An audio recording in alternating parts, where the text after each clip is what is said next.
Others believe that they were created by the gods, and that mankind dances at their end like a fish snagged alive. Alrighty. Let's get this amazing intro.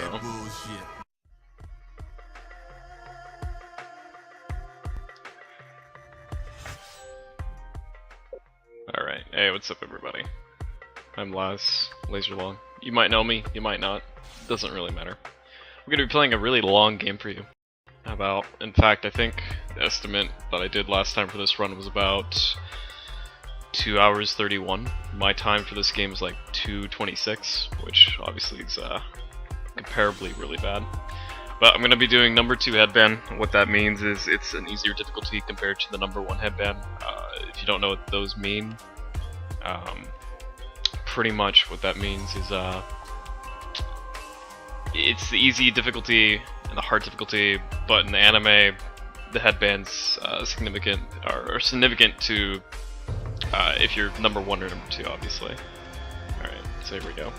So 3, 2, 1, go. So I'm not going to say a whole lot about this game. We're pretty much going to be watching a movie tonight, because this game, I can't skip cutscenes. That's probably the biggest thing that makes this game really, really long to run. But I'll let the game speak for itself and its story. So enjoy the anime.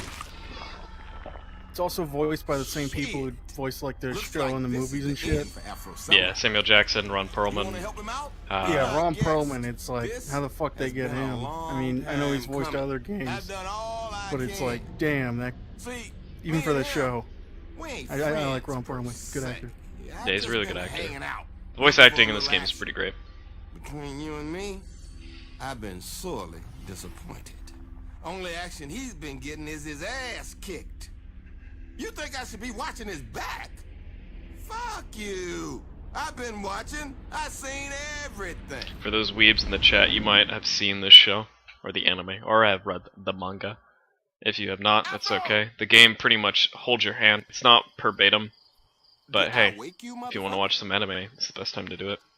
There's no real... I believe it's pronounced man-gay. Oh, man-gay, my bad. Sorry. For those who are... No, man. Man-gay. Oh, my bad.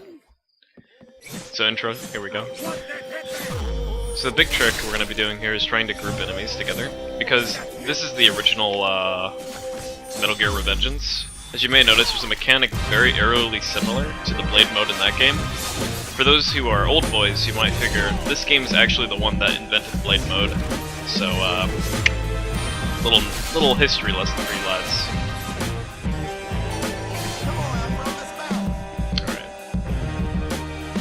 For the most part, this is just a tutorial section. The game's trying to hold your hand. You can't really skip any of this.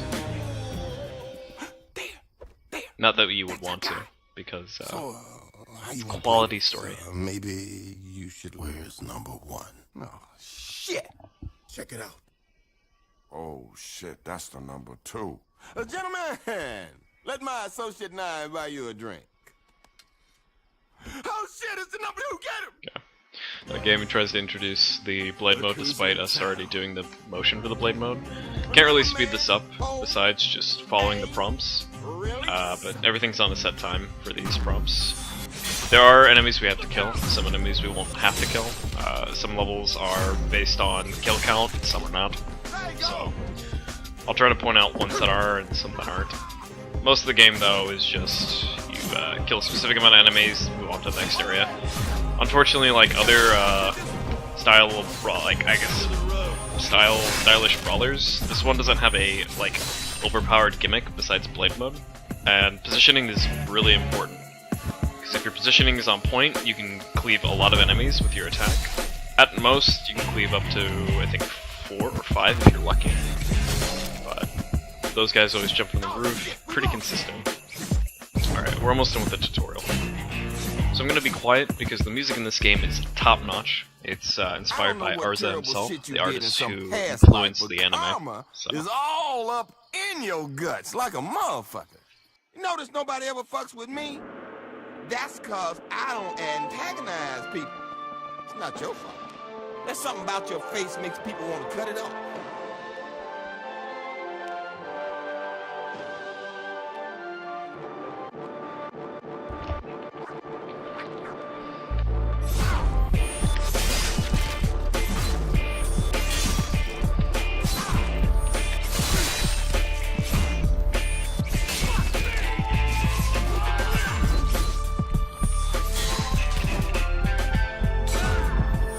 usually you can tell how well you're doing depending on how many enemies you've sliced, and if your energy meter is still in the white. There's a little pendant that hangs off us that will tell us how much energy we have. Right now it's in the black, which means we need to build it up for blade mode, because we can't just spam it, unfortunately. There's no way to spam it besides attacking enemies. From what I can tell so far, this tutorial hasn't been amazing, but it's serviceable for the most part. Oh, that was actually a nice ninja cut. Yeah, that wasn't too bad. Could have been a little bit better. Also give some shoutouts to Zaspat. Yeah, so some lore real quick about the speed game. Zaspat, or Cummies in My Tummies, as you may know him, runs this game. Or he used to run this game. Back a long time ago, before SRG, or Speedruns General Marathon died, there was SRG Marathon, and Zaspat ran this game. Back in 2013, I think? No, 2014. It was 2014. In 2014, he ran the game, and then I watched it, and I was like, oh, that's cool. I love the anime, so why not watch speedrun the game? Eventually, I learned the route, I beat his world record, and then he came back and beat my world record. And then, essentially, we had a rivalry going on. It was actually an authentic, like, back and forth, and it was pretty fun, because when you have someone who's at equal, well, I say equal skill level, technically Zaspat's better than me, but... probably because he has his own, like, folded steel sword. Yeah, his own Nippon steel. I'm too poor and too much dignity to afford such a thing, unfortunately. Alright, so I'm gonna try to do a trick here that was recently found by one of our boys who's been working on the game for a long time, which is Bobby Kaz. Oh, I almost got it. If it doesn't work, I'm not going to spend too much time on it. The tricks here are like minor time saves, but if you get them first try, obviously they're huge. But the goal here is I want to bypass this wall where I'm jumping at. Ah, nice, we got it. Okay, cool. So by doing that, what happens is we skip a tutorial prompt for the game to say, hey, dummy, here's how you wall run, even though we already do wall running. Oh, and I fucked up. Nice. Couldn't be a marathon run without me messing up. There's two switches you need to hit. I have to wait for him to shoot, because if I jump while he shoots, he's just gonna hit me. Alright, let's go ahead and kill the guys, unfortunately. Me falling off there was pretty bad. Thankfully, Zaspat or Bobby is not here. Zaspat and Bobby are pretty normie. I will ever support you, though. God bless. Thanks, Nicolaria. So notice this would be the prompt you would get. So unfortunately, the prompt's based on killing those guys. It's based on a trigger. So if you kill those guys... Oh wait, what am I doing? You need to wall run. There we go. There we go. You want to walk across the beam, go over here to the switch, hit it, there we go. So if you kill a specific amount of those guys, or if you kill all of those guys, you'll trigger the prompt, and they can actually follow you inside the gate. The gate doesn't close until you actually get to a specific spot in it that causes the cutscene trigger. We're going to be doing forward slashes to do a little bit faster momentum, or a little bit faster speed. It's not huge, but it gives you a little bit more distance versus just run dashing, which in this game isn't really great because it's on a cooldown. Alright. As you may notice, there's a lot of action set pieces, or a lot of cinematic like cuts in this game, because it likes to try to build up the hype. And it does relatively well in first playthrough, but it's, unfortunately in a speedrun, pretty underwhelming. Alright. Okay, so that was good. The enemy was a samurai. Samurais, you always want to aim for the feet.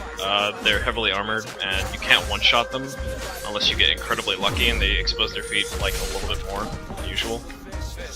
But normally, going for a 2-hit, 2 or 3-hit, it works.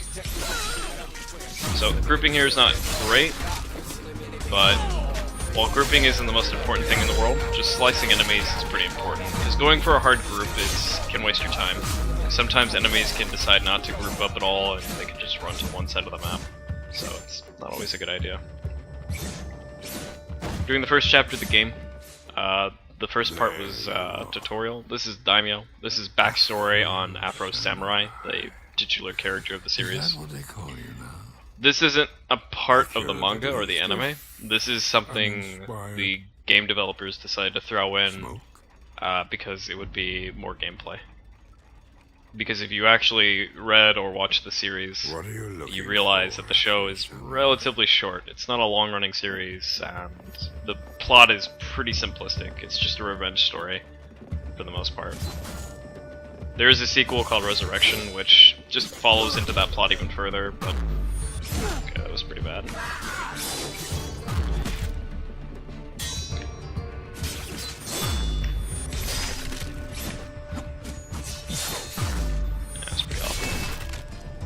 So right here what we're doing is we're pretty much doing the same thing as we're going to be pretty much doing for all the run. Killing specific enemies to wait to activate a zone we can go through. There's not many tricks in Afro Samurai, unfortunately. It's one of those games that is either really underdeveloped or it really lacks mechanics to make it, like, possible to break.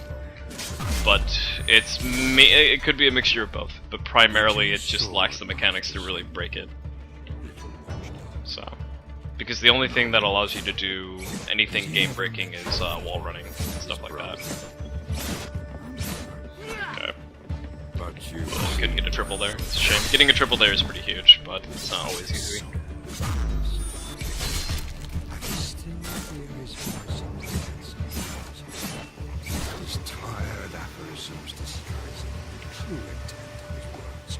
This game also has platforming, which is whoa, nice. Good example. The platforming in this game is pretty abysmal, because a third-person platformer, especially with really stiff controls, is not exactly what I would call ideal. Nice, dude.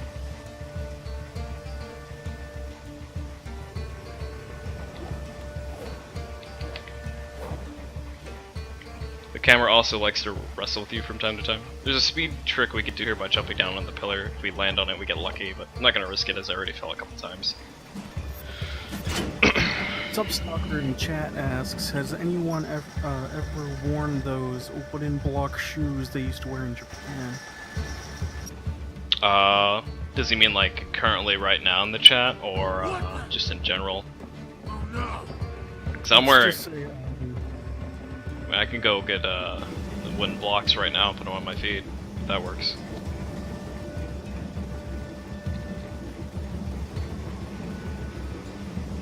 I think the things on Afro's feet are actually, it's rubber, it's not actually wood. Alright, you don't actually have to fight those guys.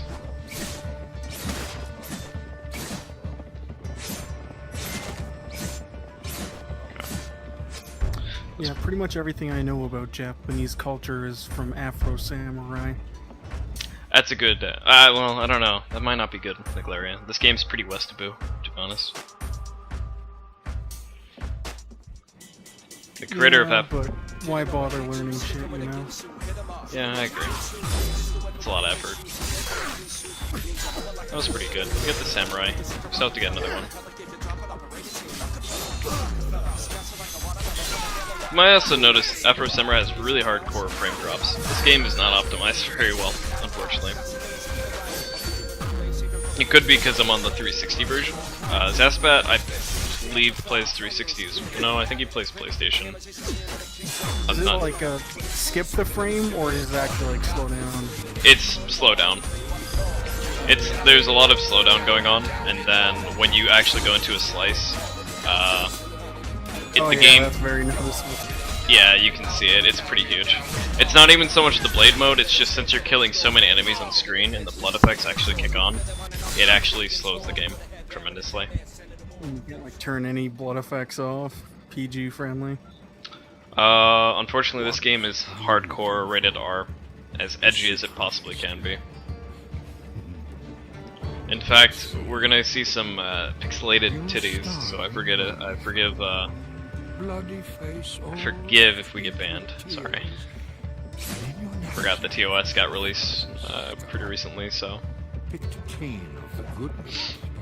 Well, you know, it's part of the risk of running a marathon.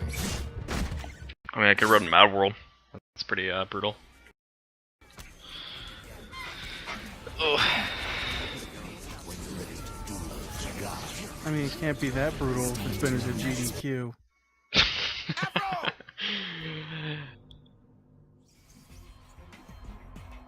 I don't know what's more... I mean, technically, Afro, I guess, would be more adult-oriented, because while Mad World is pretty hardcore, it's not, like, in-your-face, like, hardcore. It's just... it's black and white, red... Yeah, like, Mad World's almost ironic with how over-the-top it is. Yeah. That's the charm of Platinum games. Whereas besides, like, in Afro Samurai, it's like Ninja, or whatever the fuck his name is. He's, like, the only comic relief in the whole fucking universe. Yeah, everything in this universe is pretty dark and serious. Hell, even Afro himself is like, he rarely smiles. So this is pretty bad, honestly. Normally I'd be done with these girls, but I'm playing real trash, so... this will probably be an 18 or 19 daimyo. Probably a 19, 20 if it's really bad.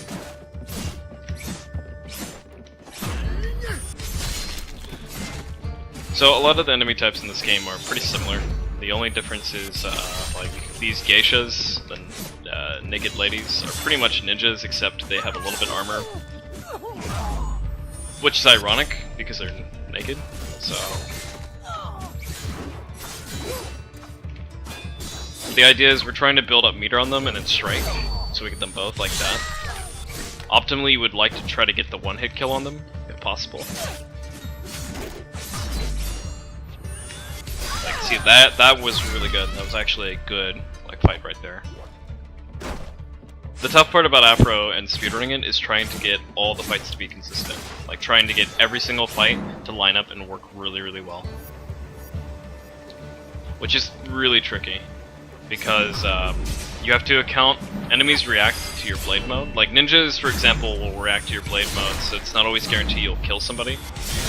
And as the game progresses, you get introduced to more enemies. The nice thing, though, is the bosses in this game aren't really too hard. You do have to kind of practice them, but it's not too bad. Fortunately, there's one boss I didn't practice, but it's okay. It's not like it's gonna kill the run or anything. What is the new game plus change? You get all the moves. Oh, okay. Which isn't really that important. There's like one boss that we need to have all the moves for, but that's about it, really. You could do the game a new game, and it wouldn't make that big of a difference. You just have to do the boss really, like, you would have to fight him and hope for a consistent pattern. And by that I mean, like, you need to deal damage to him consistently without stopping. Yeah, essentially, Internus. You have to kill everybody. It's one of those games where you kill a specific amount of enemies, then you progress. Unfortunately, in Afro, it's not like some other spectacle brawlers where you can insta-kill everybody on the screen and move on. You have really strong abilities, but your blade mode is probably your best ability because it does one-shot every enemy. But it is based on a meter, so to build it you need to attack. And while sometimes it's worth blocking, it's better just to keep spamming. Essentially, you're button mashing in these fights, more so than anything. But of course, like, there is some minor finesse, and that's mainly, like I said earlier, it's all about positioning. If your positioning is pretty good, then you can do these fights with relative ease. Of course, that's like not what's happening here right now, or at least not so far in Daimyo. Daimyo is probably pretty bad, I wager. Which is fine, because Daimyo is one of those sections of the game that I'm not a big fan of. Zaspat's always been able to beat me in this part of the game, and I'm not sure how he does it. Okay, here we go. That was pretty slow, but we got past him.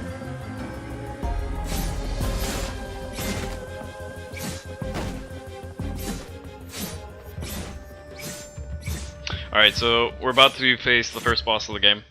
Pretty easy, there's not a whole lot to it, but first we gotta kill some enemies.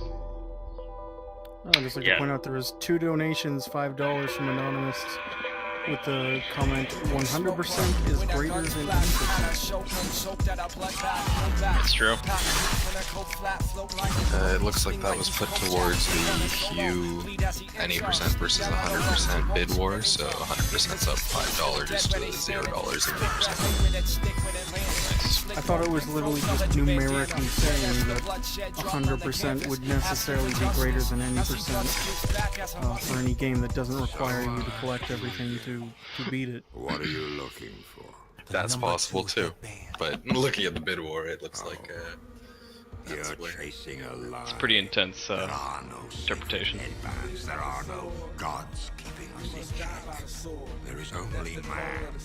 Speaking of goals and bid wars, we have that bid war coming up, and then the very run after that, we have schoolgirl zombie hunter. There's $15 still needed for the sexy shower scene after the run is over.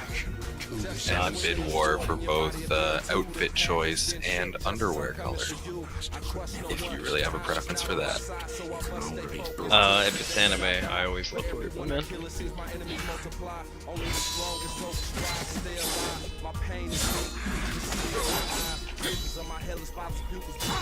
I should probably explain what's going on in this fight, but there's not really a whole lot to say. This boss is essentially a tutorial boss.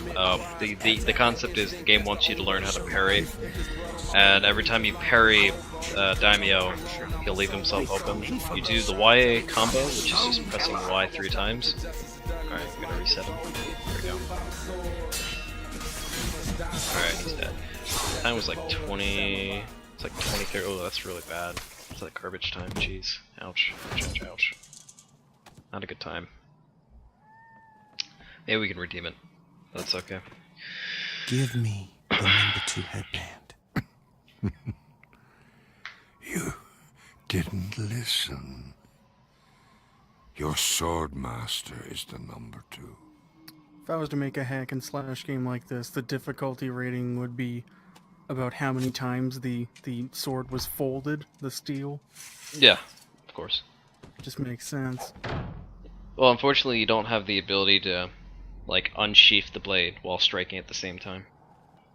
You only can hold the blade, then, like, ricochet a bullet back to an enemy.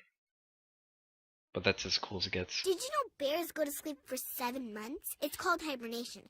Did you know that, Gino? Uh-huh. Afro! Alright, Chapter 2, School Invasion. We're still playing as young Afro. We're pretty much following the story of how he became an adult and how he became a massive asshole. So. This is my least favorite, probably not my least favorite section of the game, but these sections tend to be really boring because there's not, the boss fights tend to be a lot more fun to play versus actually fighting the enemies. There's some minor speed tech here, but honestly, there's not that much. So Tell me, are you the number 2? a lot of the speed tech shows up later in the game, especially against bosses. Gino, gather the children. Meet us at the safe haven. Alright, so there is one minor speed tech here. What we're going to try to do is we need to get in front of Swordmaster, the old man that was just in the dialogue. And we need to make sure to be in front of him. The reason for that is because if we kill these enemies before Swordmaster knocks them out of position, we can get an easy setup here. With me. So we want to make sure to get right in front of him as fast as we can. It can be pretty tricky. There we go, we got in front. These two will always be together. Nice. Oh, really, I missed that. It's a shame. That's fine.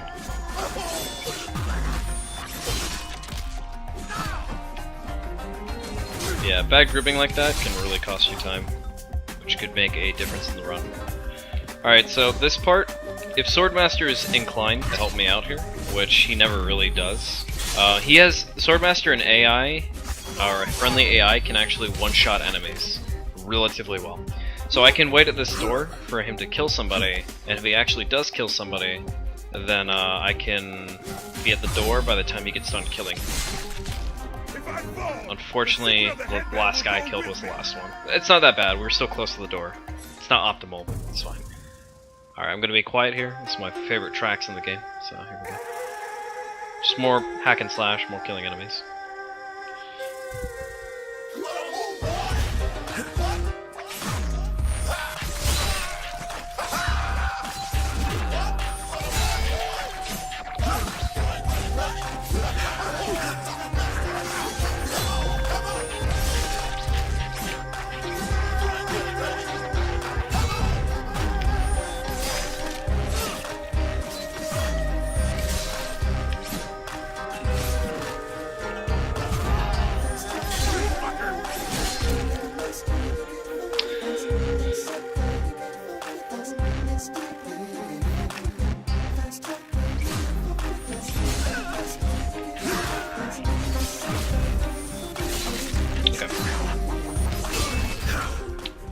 great, but it was okay.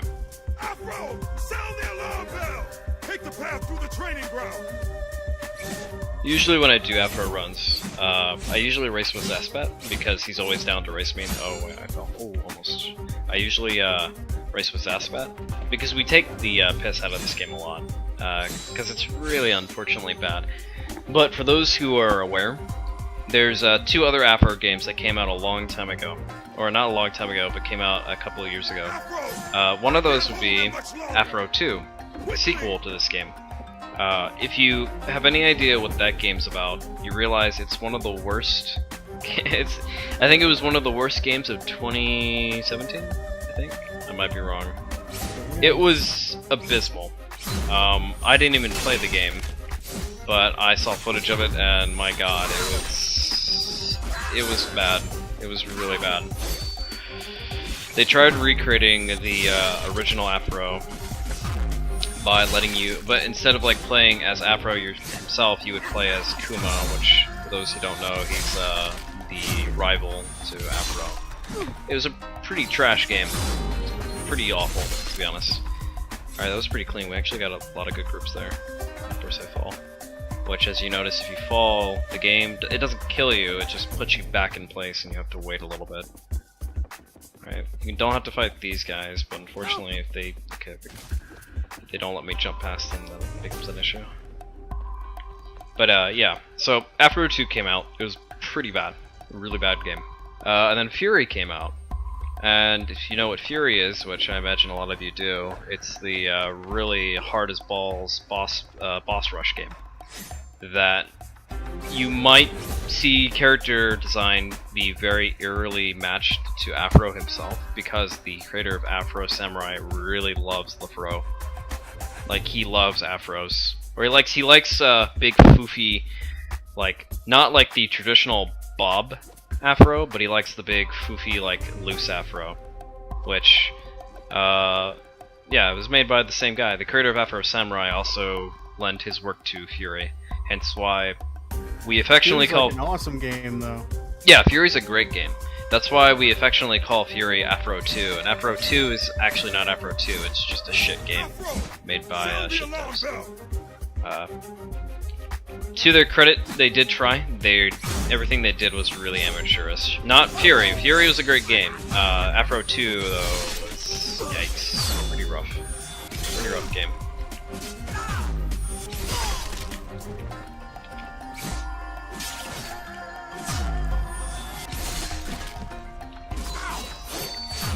You might notice I'm doing a pretty basic combo to build meter. You don't need very much to build meter in this game, thankfully, but you do need to apply hits. If you do get hit, it does reduce your meter. So I'm trying somewhat not to get hit, but at the same time I don't want to block too much, because if I block, it will lock me in place, which I'd rather not. Sound the alarm bell!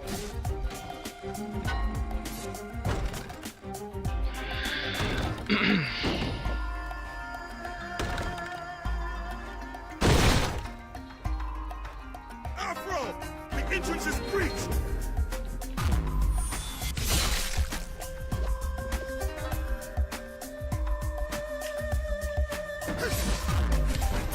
Hopefully I didn't fuck this up. No, we should be fine. Actually, that was really good. That was a good recovery. That was amazing recovery, actually. Nice.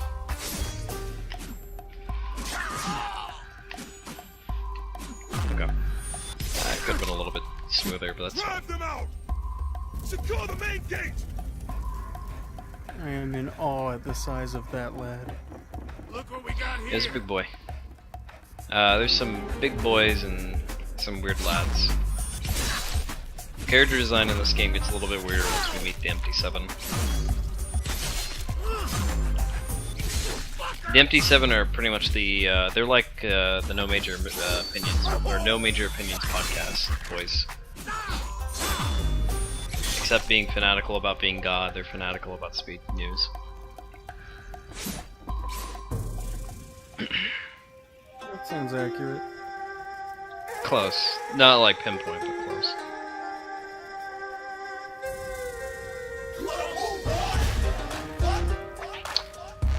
Yeah, I'm pretty excited for NASA 2018, to be honest. I think the hardest thing for me is deciding what game to submit.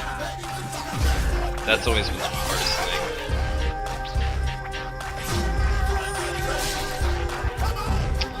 Because when you like submit NASA, or if you submit games for marathons, and this like goes with any speed marathon, like when I went to GDQs, right, I always try to think, what game would be a really good idea to speedrun, but would really be fun to play?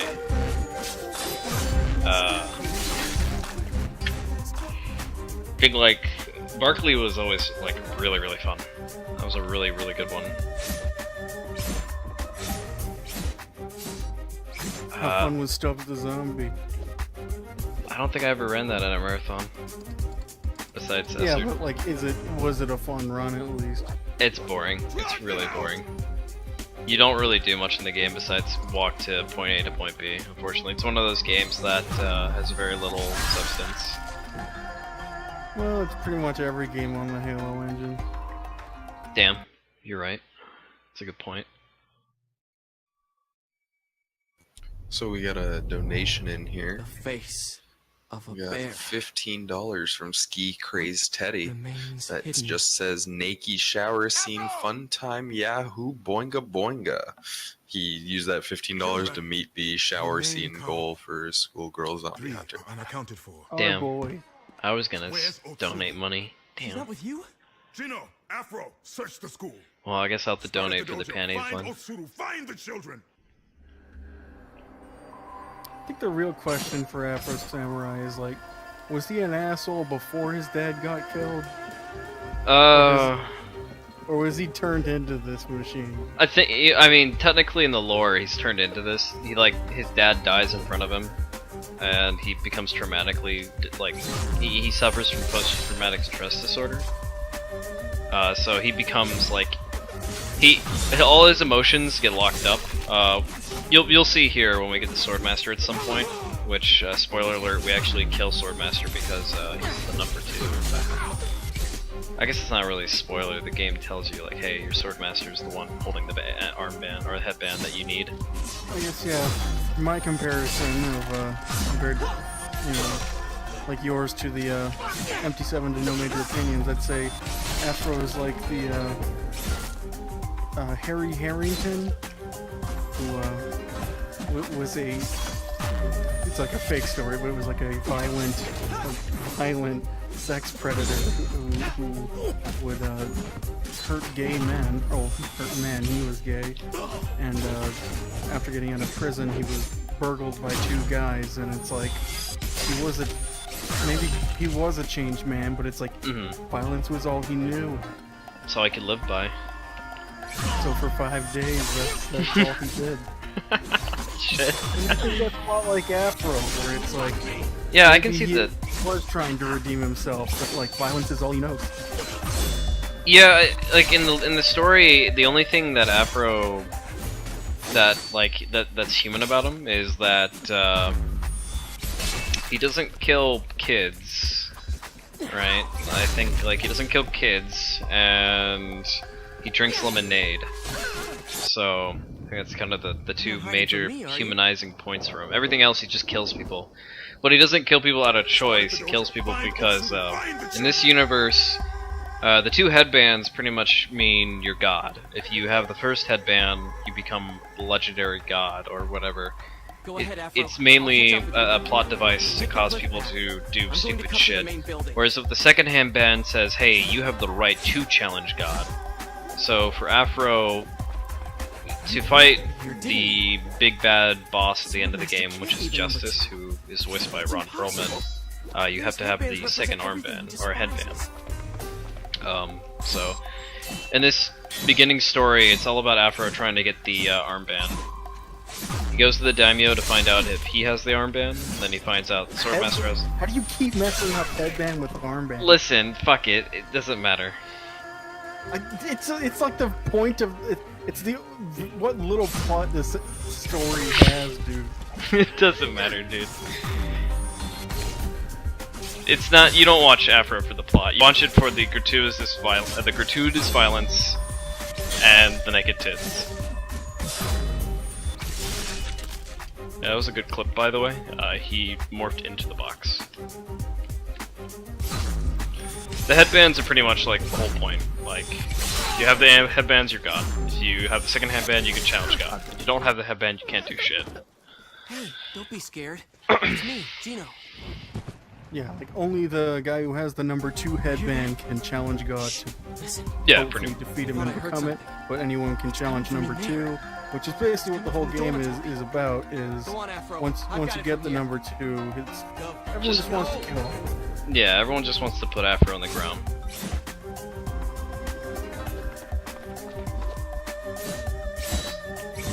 And I think it's like, he has basically no character development. Yeah, his character development is pretty weak. I forgot the trigger. Damn. His Like, character he just wants to kill Justice, and then he just kills everyone on his way there. Yeah, his character development shines through Ninja. You'll find out later which becomes his vessel for his emotions. So anything Ninja says is what Afro's thinking. Hence why he has the same voice as Samuel Jackson. Because when Afro actually talks, he rarely actually talks.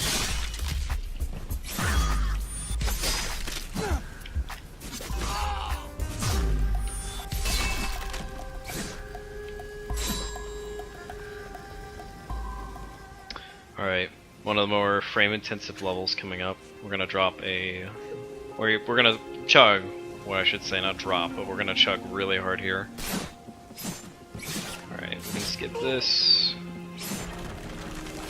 So the downside to doing the slash attack that you're seeing him doing, it does auto-lock on enemies, which can also be a good thing for setting up your blade attack, but it can also be a bad thing, because when you do blade attack, it will auto-attack the enemy that sometimes you don't want to hit.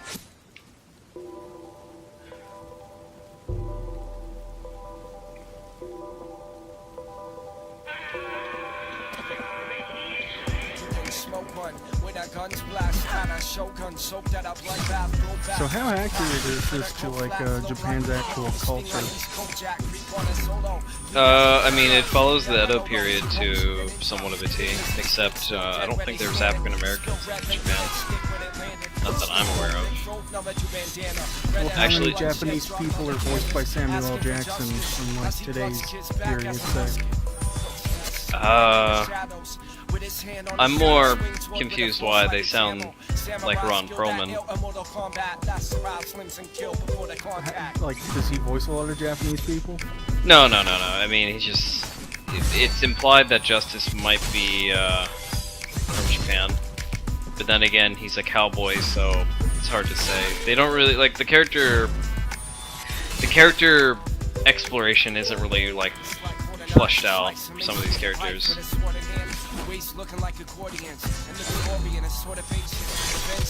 Because they never explain where Afro comes from, nor like his origin or anything like that.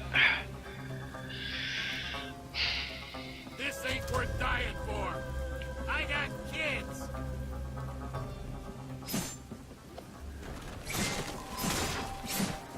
We could have made that if I was a little bit more consistent with the blades.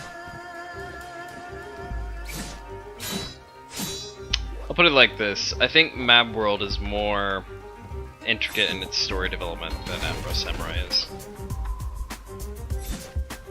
Yeah. And that's saying a lot, because Platinum's... Afro, it seems to be just like a showcase for like snazzy fights. Yeah, that's pretty much what it is. It's swordsmanship. It's like, the creator was like, hey, I want to make a really cool protagonist who can slice up people. Kind of like those horror movies you watch just to watch people get killed in stupid ways. It's basically that. Yeah, I agree.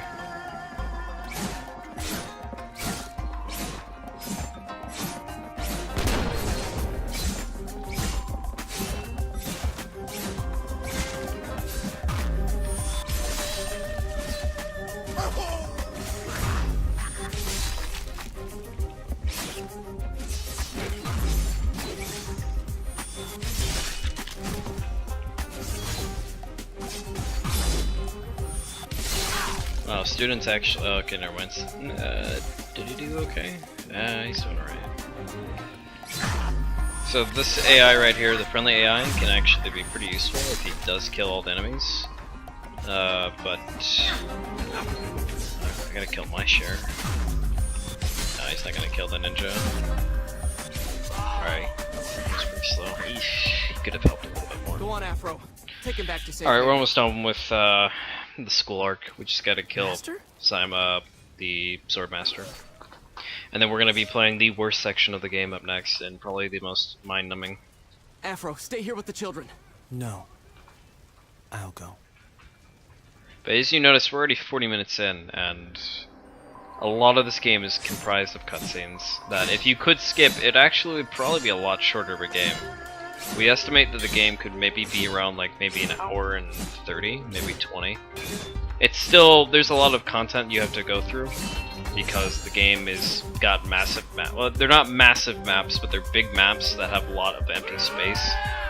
And since it's based on enemy kill triggers, you really can't do much about it. There's very few levels that you can actually bypass the walls that prevent you from moving. A later level we're gonna try. I'm gonna try to do a skip, which I did earlier in the Daimyo, which I failed and I succeeded at, which is bypassing the wall by using the wall jump. I'll try to do that later on when we get to that point, but if it's not consistent, I'll just do the intended route, unfortunately. But I did practice a little bit offline. Not all of the game, but I practiced a little bit. Were Afros popular back in like the Edo era of Japan? I highly doubt. Dang. But then again, I'm no expert on Japanese culture. That's why. Did they all speak such like good English too? Yeah. I guess maybe it's just that Japanese just happens to be the same language as English. Which is I mean, if you think about it, English is the only good language. So I mean, Everything you stand for destroyed.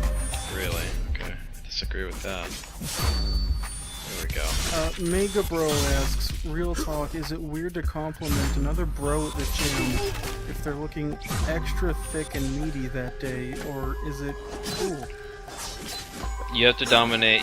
Okay, so the thing with that is, there's nothing wrong with that, but you have to establish who's the boss of the gym. Right? Yeah, that's fair. Like, you need to dominate your alpha male-ness on your bro. You can compliment him, but you do realize you have to go into a fisticuffs. Not fisticuffs, I'm sorry. You gotta wrestle him to the ground. And then once he's on the ground, then you can compliment him. Alright, Swordmaster's not really helping me here right now. He's knocking up the enemies a little bit higher than usual. So. Afro, what did you do? Alright, so this is a pretty important scene. They're all dead. So, try to remember it. I should never have brought you here. Forgive me.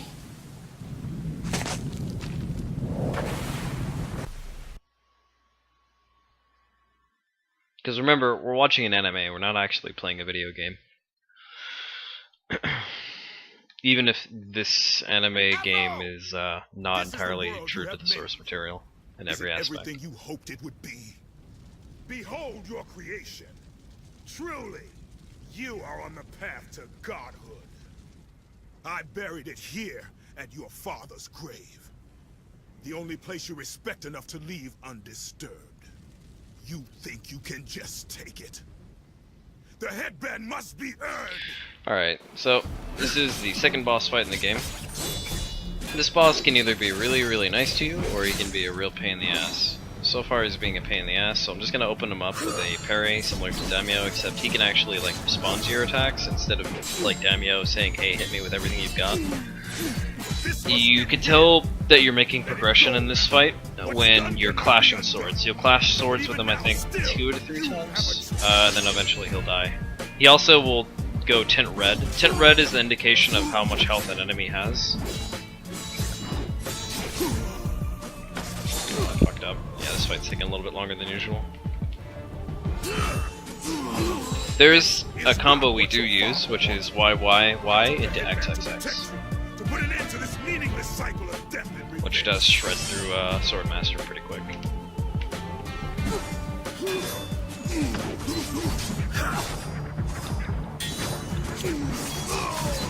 Okay, and he's dead. That was pretty slow. Usually in races with Zaspat, I usually dominate Swordmaster because I can like open him up quick, but not this time. Also, moving blood. Big man now. Alright, so the introduction of Ninja. Child playing. He's pretty much all the emotions isolated from Afro, and he is the emotions of Afro. He's not a real He character, let you win. but Walk away, Afro. by that I mean he's not seen by other characters. He sacrificed going on. himself to show you what it The means. only person that can see him is Afro. But you ain't alone. You got me now. Put it on, fool. Time to go. You could also make the Any assumption objections? why Afro or Ninja's white or white hair So it is because Afro could be is it the yin or the yang? Which one's white black? I think Yang? Yang's white or Yang's black? Black? Yang's black and then Ying's white? Afro. My name is Oki. I guess I could have just said they're yin and yang. And I am dead. Let's just say good and evil. We spent only 7 That's days that's together. not pretentious enough though. No matter. In dreams. I'm trying to 7 sell people days on this game, can be Nicolaria. an You're not eternity. helping? Hell. No. He'll sleep through Oh, the the night. Peter Molyneux approach. I understand. Yeah, usually it works. As you wish. You were unconscious for 3 days. Kept you sedated as I sifted through your memories. Damn Grump, Your you injuries caught me. were severe. This is the worst chapter in the didn't game, by the expect way. you This to is the survive. most resident sleeper. I But I don't had want to play it. underestimated you. It's a lot of exposition, On the and it's a 4th night lot you of awoke doing fuck all. And followed me into the valley. Think So- of like Chapter 3 in Metal Gear Afro, Solid 4. Get up. Yeah. Lazy motherfucker. It's like Get a worse something chapter up. 3. And that's saying something, because like Chapter 3, it's like For our universally lives, hated. We've been told the same Yeah. stories.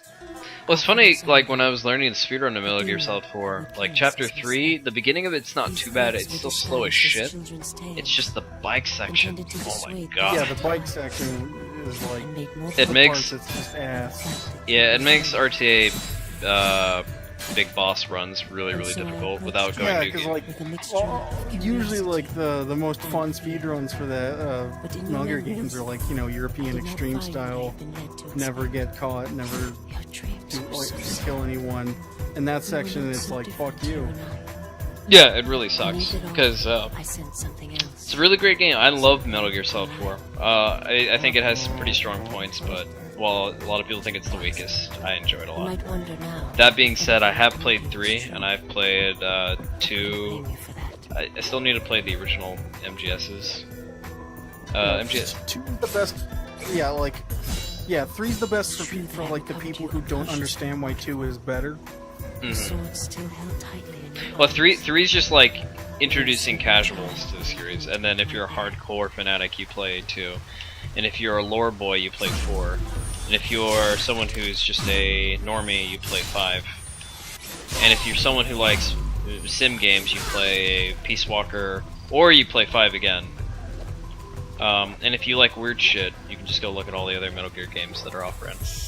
Or not off-brand, but like spin-offs. My name is Alright, so this is the big boy, the big lads. These guys are actually really fucking easy, dude. Here, I'm gonna show you how we kill them. Damn, didn't stand a chance. I'm gonna stand right here, get ready. I'm gonna ricochet a bullet to this gunner, or at least try to. I think we got it. No, wait. There we go. Nice, got it. It's good to get that, because now I don't have to waste time going up and chasing it. Skip cracking like the strips pack those when they break. When the pain is agonizing, so you make no mistake. He's a shogun, assassin, a cold blood killer that knows no love. Still there's no one here to feel the pain of a broke man. Something to your vein, like a schizo. I spit so sick that it rains. When the smoke clears, there'll be no more tears. When the smoke clears, there'll be no more tears. When the smoke clears, there'll be no more tears. Oh, Greta Ninja is still alive. Really, he dodged that. Ninjas are pretty obnoxious enemies in this game, as they can dodge your attacks. Sometimes they jump into your attacks, and sometimes they just straight up dodge it, which really sucks. If you position your blade swing, you can sometimes cleave them 360, like I just did there, which is really, really helpful. Happy for the rare chance to preserve life, rather than take it. I enjoyed this fiction, keeping you content in this place I had built for you, from memories of other, better places. It's lemonade. Do you like it? So unfortunately now the game started introducing enemies that have the ability to somewhat cancel my blade mode. Thankfully they don't do it very often, but they can be pretty obnoxious to deal with from time to time. Acid is the best Metal Gear. I don't know about that. Acid is meme-worthy. Metal Gear 2 though, that's the best Metal Gear. Keep their shape. In time, Metal Gear 2 is, it's something, that's for sure. The dream thief, It's a special little snowflake. the assassin. But it's a good snowflake.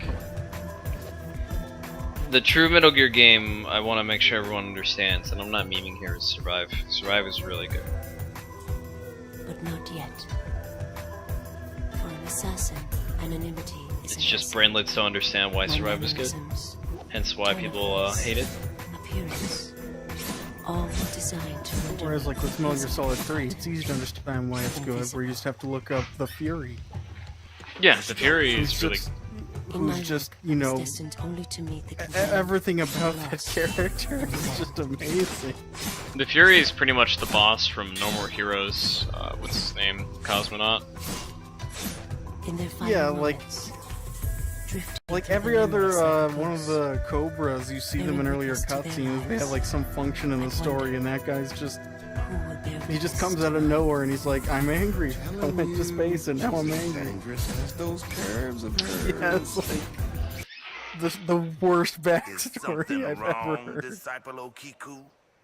there's a problem. I like to assume that This may take longer than when anticipated. Kojima made the Fury, he liked the concept of a black hole and how empty space was, and the emptiness could be translated into anger, and how anger can be empty, all that, like, I guess, pretentious shit. That being said, the boss fight with the Fury is... As you wish. It's okay. I wouldn't say it's my 10 out of 10, but it's better than the pain. Their endless euphemisms for killing. Reminder, amused me. fuck the pain. Perhaps for them the word was distasteful, and not the act. Follow her. Ensure she fulfills her But Metal Gear 3 did a really good job of making their villains, like, actually really good. Yeah, because all the boss fights are actually fun. Whereas in Metal Gear 4, that's not the case. Yeah, MGS4, unfortunately, they try to play nostalgia bait. They also try to be somewhat innovating with their fights. Like, half the bosses are fun, and then half are just garbage. Yeah.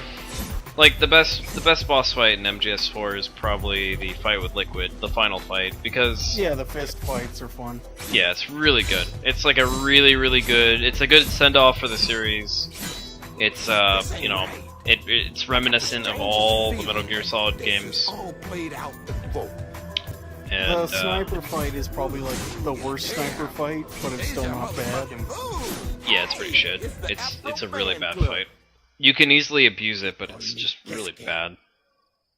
The camouflage chick was dumb just because thermal vision yeah. could see where she was all the time. Yeah, she's also like... Yeah, she was always based on positional, like you could trigger her positions based on where you stood, so you could always, like, consistently find her. So, it was really bad. In the speedrun it was easy, but, like, actually fighting her just was really silly.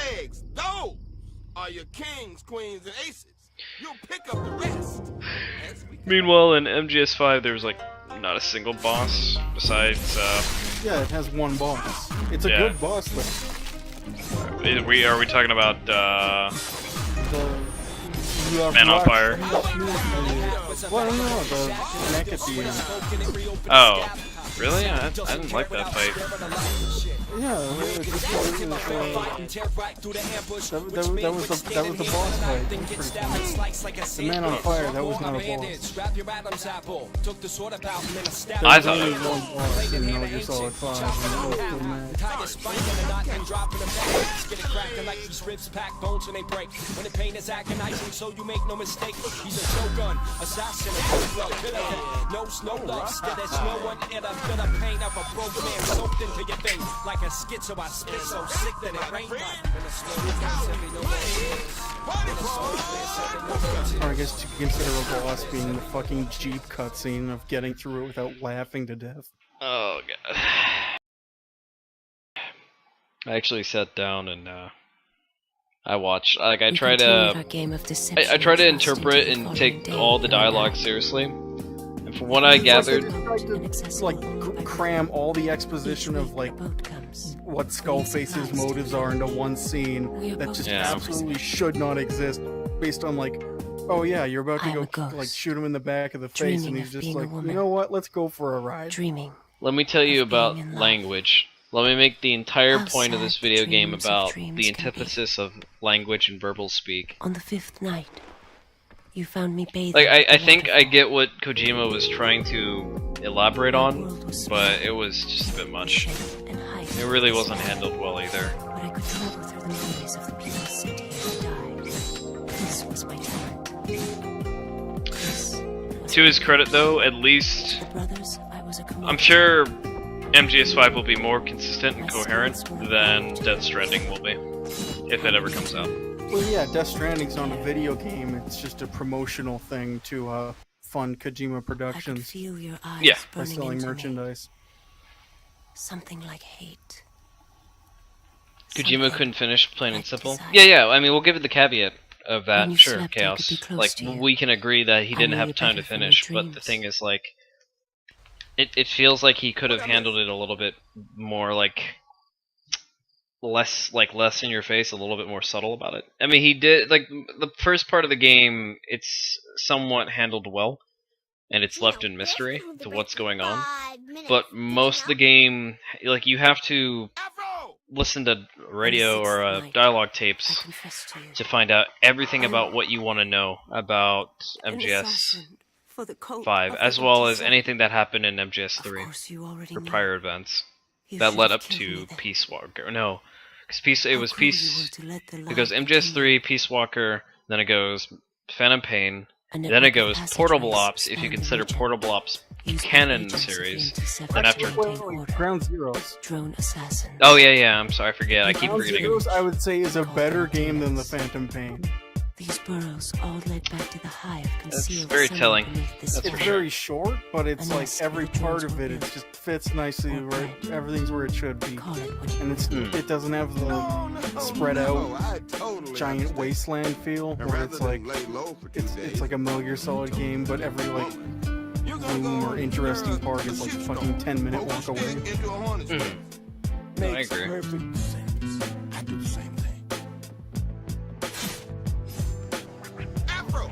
Oh, I should probably explain what's going on right now.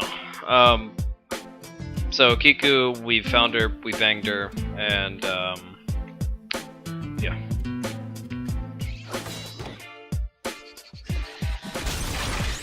And now we have to kill these robots. That's about it, really.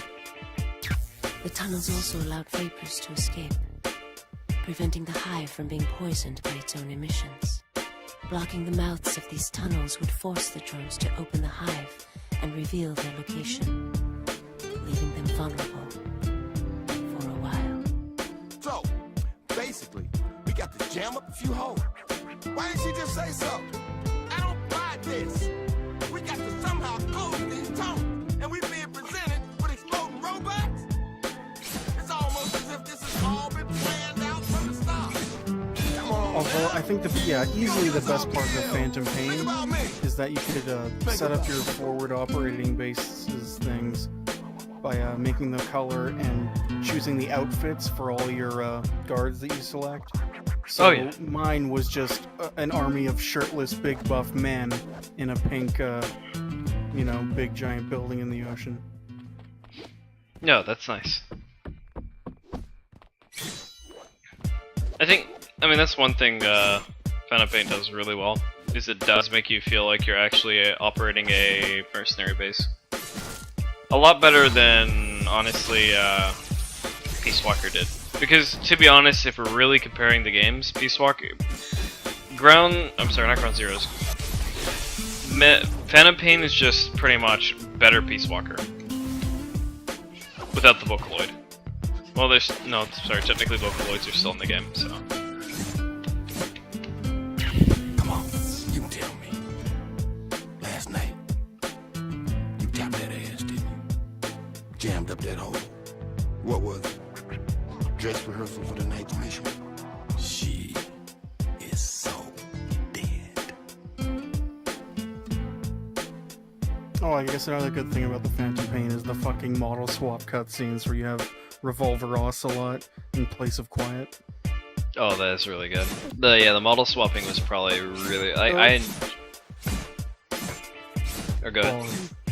Yeah, did you ever watch the MGS Secret Theater? For 5? No. Damn. I've seen like 3's, like the subsistence cutscenes. Yeah, I would check out some of the 5 ones. They're pretty good.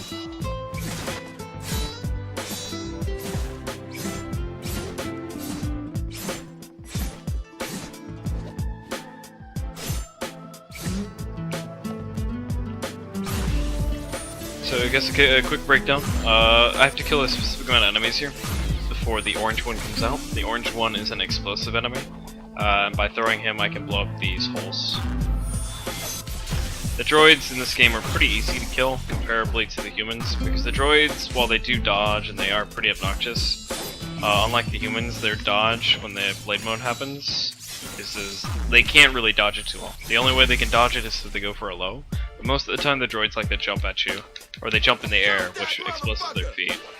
As long as you connect a blade mode attack with an enemy, it doesn't matter where you hit them, unless it's the samurai, which is the only exception to the rule, then it doesn't really matter.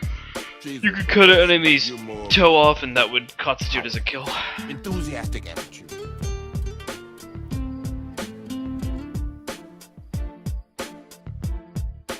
Damn, she is fine.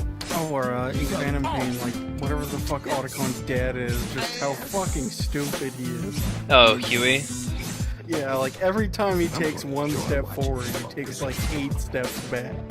Huey's just... he's the most deplorable character ever written, and he's just such a fuck up. I'm surprised the game tries to make you feel any sympathy for him. Yeah, and it's like, you fucking don't. He deserves everything that happens to him and more. Yeah, especially what he did to Otacon and is it Emily, his sister? Yeah, E. Ah, yeah.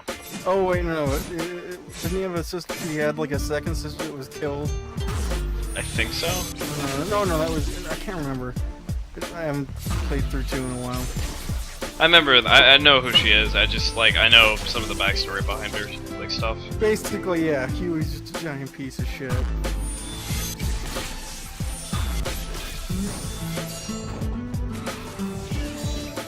Otacon's kind of a piece, but he's still like a redeemable character. Yeah, Otacon is self-aware, and he's not like trying to actually be an asshole. Yeah, he understands his flaws, and he works it better. But Huey's just like, he's just a fucking piece of shit. Huey pretty much put, spoiler alert, he put fucking Strangelove inside a goddamn pod. Like, what the fuck? Yeah, I don't understand. Like, because it's like they just tried to. It doesn't make sense. It's just stupid. I mean, I don't know, man. Like, there's some characters in Metal Gear I could feel like I can enjoy, but there's characters like Huey that just make me want to be like, what the fuck? Like, why?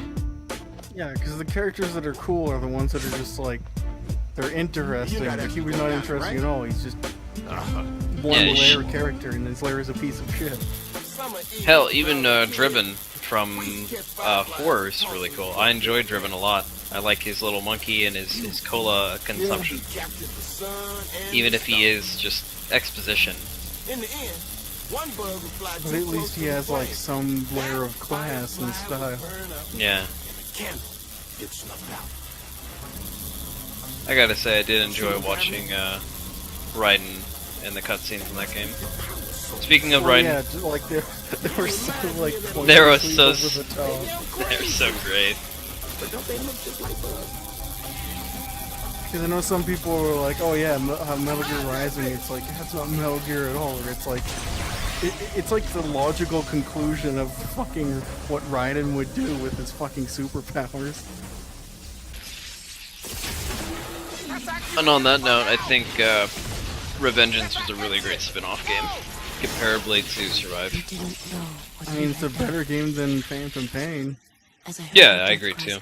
Because Sam's in the game. I think the best thing that they, like, rather than like a Konami or whatever the fuck, rather than like just make Metal Gear Solid 6 like a pachinko machine or some shit, if they just like make a better Metal Gear game like Rising, or use like the assets from Phantom Pain to make it like an actually good game, it's like if they wanted to say fuck you to Hideo Kojima, it's like that would be the best way to do it. They have so many places they could do a spin-off at. There's so many places. Tomorrow would be the final night. But of course, the next conclusion is, or the next step is, okay, well, we gotta follow what's trending. Well, that was trending like 5 years ago. Because we're a little bit behind the mark, which is zombies, crafting, and tower defense. Because no one wants to play that, everyone wants to play battle royales. So Konami's like, okay, we'll put in some half shit reason why MG, like, Metal Gear is associated with this game. But we'll leave it at that. You could literally just have like an Outer Heaven game that's just battle royale with Metal Gear mechanics. Yeah, that would actually, like, playing on like board bases, that'd be pretty dope. Like fleshed out to actually be interesting. It just seems like Konami kind of misses the whole point of what makes games good. I don't know. I mean, I guess that's pretty obvious, but I mean, that's just, to be fair, in Konami's defense, that's most companies. yeah, of course. Like any big triple publishers, yeah.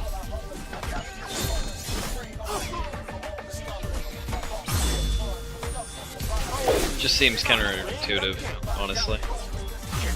Why? Like, how many companies have consistently made good games besides, like, I can think of like Treasure and Platinum. I think Treasure's been more consistent. While Platinum, unfortunately, the thing with Platinum is, yeah, even if they're bad, they're still probably worth playing once. Yeah, of course. I mean, their third-party IP, or the, like, when they do like IPs for like Ninja Turtles and all that, that was kind of hit or miss. And it's fine, they do it because they need to make like the money to actually make IPs of their own. It's just like, I don't know. But I used to be like a stalwart defender, and I still defend Platinum to this day. It's just, there's some games I can admit that are pretty mediocre for them. But that's okay, because they have some amazing games. Like, probably some of the best spectacle. They probably are the kings of spectacle fighters. Like, there's still people to this day that get pissed off at the IGN review of God Hand. Yeah. It's a really bad review. And also shout out to the God Hand bot on Twitter. Dude, this boss fight really bad. Nice, dude. That actually was pretty good. We had it when we fucked it up. So those wondering what this boss is all about, we need to dodge his attacks during a couple of hits to reset him. And then when he blows up, that's progression we're making. He does this up to 3 times. Essentially, the thing is you need to jump backwards when he pushes you back, so you can keep hitting him. Like, hit him one more time here. One more time. I fucked it up. Yeah. Oh, that's fine. We actually got a huge hit in. Alright, he's gonna stay on top of me. Keeps doing butt though. It's fine. This is the one boss I don't practice a lot, and the reason for that is, I'd have to play this chapter over and over again to practice him, and I can't be fucked, unfortunately. Got a cheeky hit in. Oh, almost had it. Yeah, where Afro 2 used Kuma, it's like if you want to do a spin-off game, you could, I think Justice would make the most interesting character to play as. Yeah, I can see that. That was unfortunate. It's really just pinning me down.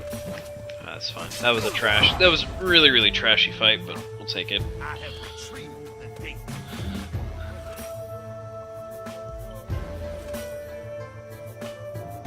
Actually, what other characters in Metal Gear would make the best, like, spin-offs? As we approach the like village, Revolver Ocelot's an obvious choice. You could do Rover Ocelot. You could do Grey Fox. You could, yeah, Grey Fox. You could do I mean, if you really want to get niche, you could do Vamp. You could do. I feel like Vamp would be a fucking the darkness. Problem solved.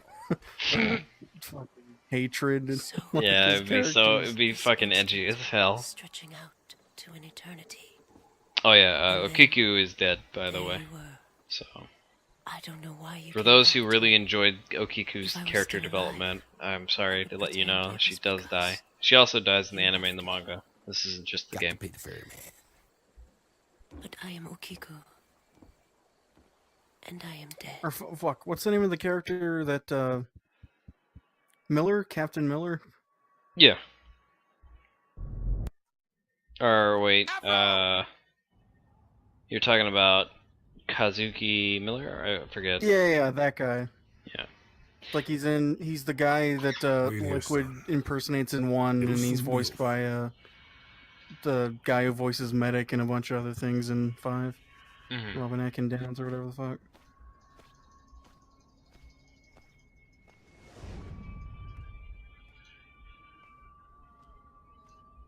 Oh, I forgot to mention, this is the longest cutscene in the game. This cutscene takes about 10 minutes. So... Oh, maybe not 10 minutes. Number 1. No, it is 10 minutes, It's been a long time coming. Okay. So I'm gonna go, watch some TV for a little bit. Be right back.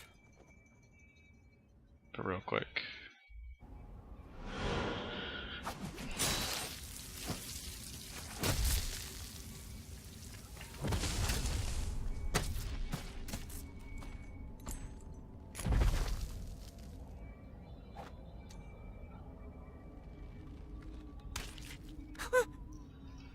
Hello.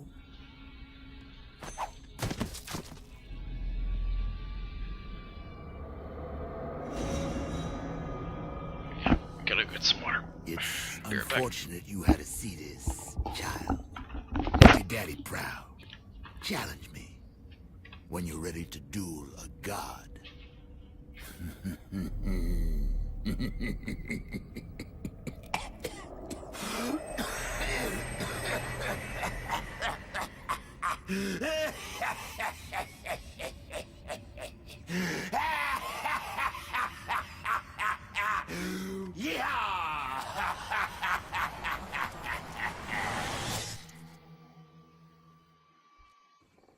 Thinking about your pops. It's fucking weird as shit that's the guy who voices Hellboy.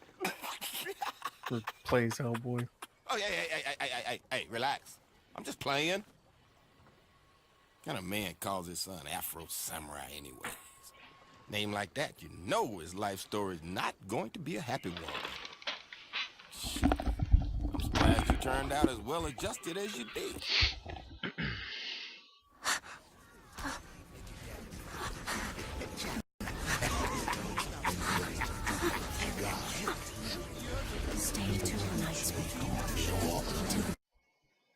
Alright, did I miss anything? Okay, fine. You don't want to talk about it? Armed patrolman killed some dude. You're hurting. Oh, damn. I feel it too, man. I feel it too. Also, during that I'm just cutscene, saying, his you know, cape if like every flutters woman I up. stuck You my dick see into like died a few hours later, his Man, I put that surprise. shit on my resume. Oh, his third arm.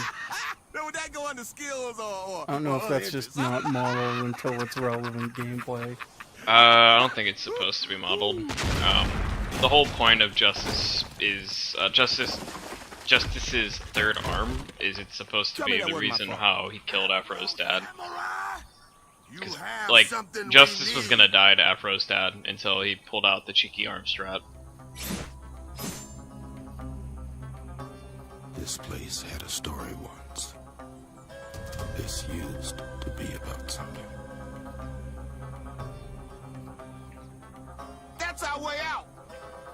Oh shit, I didn't even think about the Hellboy games, Mimic. That was good.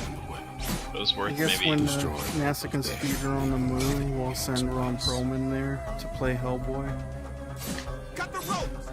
It's gonna be hard. I tried to get Barkley to come to the Barkley Shut Up and Jam guide and run, but no dice.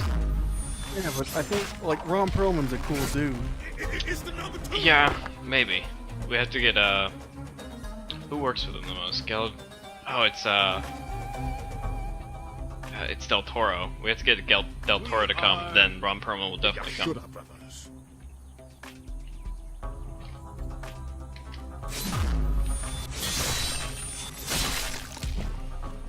I can't wait for celebrities to start showing up at video game events. It's pretty great. Yeah, I remember, like, years ago, like 2013 or some shit, saying to GDQ people, like, I don't know, I guess it would have had to been after that, like, hire, like, PewDiePie or, like, huge E-celebrities and fly them over to, like, you know, huge air quotes speed run and, like, Minecraft? Amnesia, The Dark Descent, or Minecraft for 3 hours, and it's like, yeah, it'd be a shit speed run, but that would make massive bank. Yeah, I think I know what you're talking about. They had Giant Waffle and somebody else who were gonna do like Minecraft speedrun, and then it fell apart because they didn't practice or play. Yeah. I think PewDiePie made a fucking video about speedrunning. In fact, like he made a hit. I heard about it. I like don't really watch any of the, you know, what is it called, like reaction channels or whatever the fuck. People that just not so much like I guess it was back in the day where it's like you would play a game and then just massively overreact to stuff. Yeah, because I know there's like there's a lot of people that like that, but I don't really give a shit. But it's the opinions. But yeah, like if AGDQ had like a bonus thing of like, yeah, donate $2 million and PewDiePie will play Amnesia for 4 hours. Holy shit.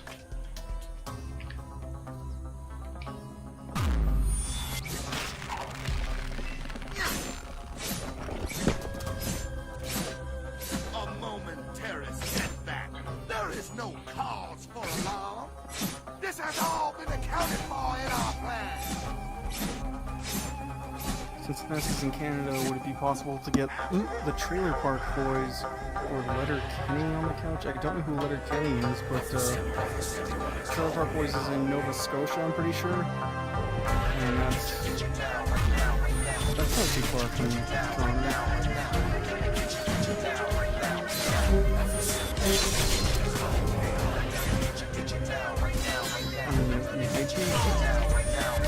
I don't think we're in the new offering influence to attract other people that are, you know, proper famous.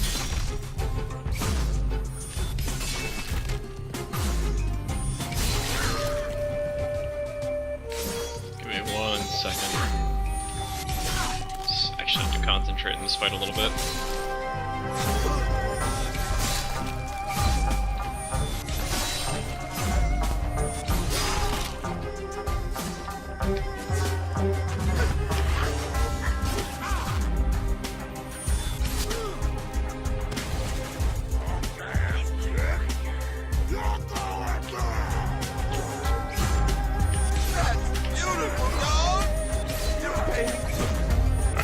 That was actually clean as fuck. I'm actually happy with that.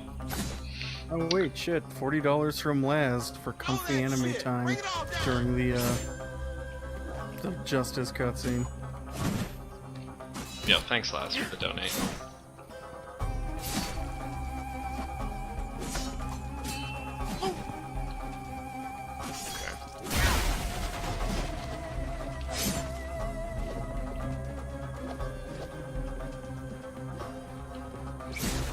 Oh shit, a spin-off Metal Gear game. Literally fucking Captain Miller like doing like a burger joint, Burger Tycoon. Yeah, oh yeah. I forgot. He talks to the coder or whoever his name is about burgers and the taste.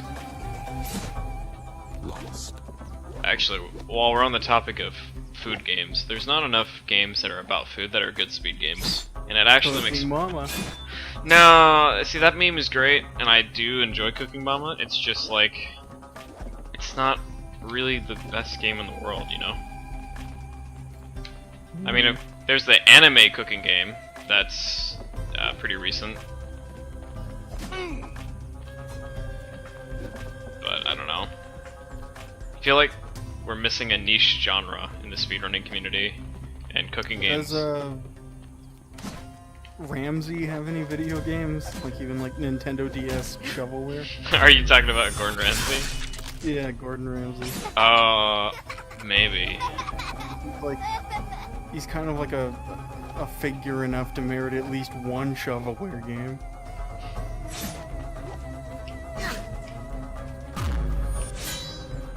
I don't see, now I'm gonna have to look it up. Right, I think I remember seeing a Wii game that was about cooking. So you'd have the motion control stuff. Continue to fire! Hell's Kitchen on the Wii exists. Man, I would love to be a world record holder of that game.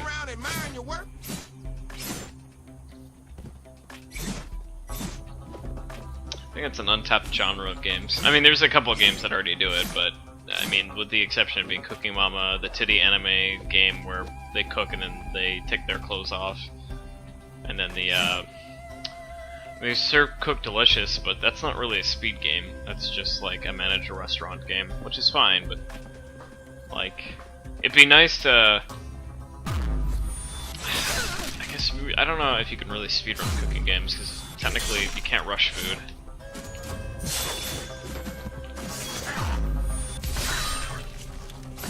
Well, you can do some shortcuts, I guess.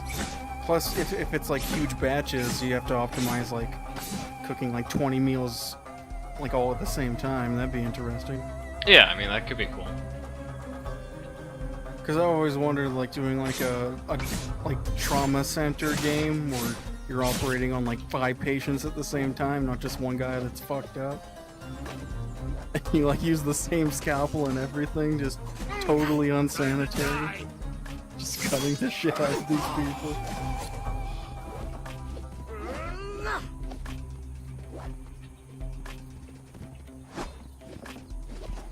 I'm like, if Trauma Center, yeah, they have speedruns, and it's like it's actually a pretty fucking good speedrun. Yeah, it's a great game, great series actually to watch. Having like, you know, intensely precise cooking speedruns. That could be cool.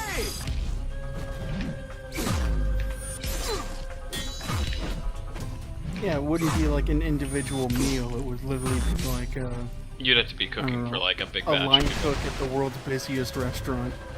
I think like the one game I really enjoyed playing that was like okay. It's not really a good speed game, but it was Overcooked. That was a really fun game, but it's a couch game. So, like, and I don't mind couch co-op, but it's like fuck, dude.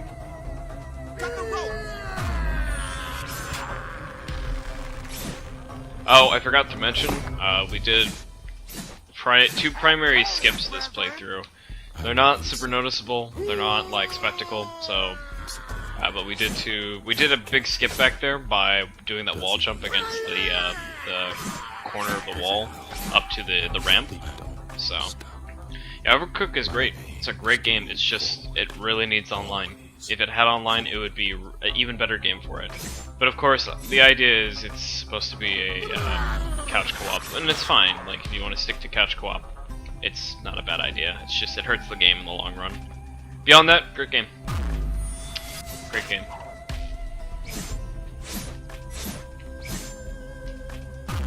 games about food in general are always fun.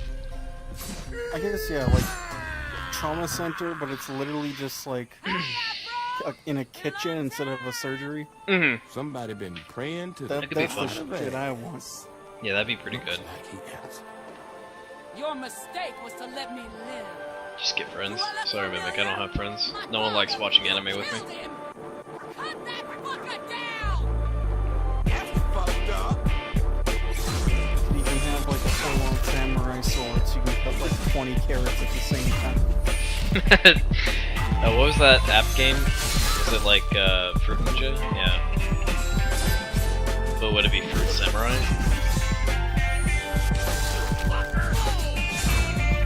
Yeah, like the trauma center game where you have like, I forget which one it was, but it's like you have a whole team, each of them have their own abilities. You have one guy who's just like a samurai shot. You cut multiple things at once, which is 4-foot knife.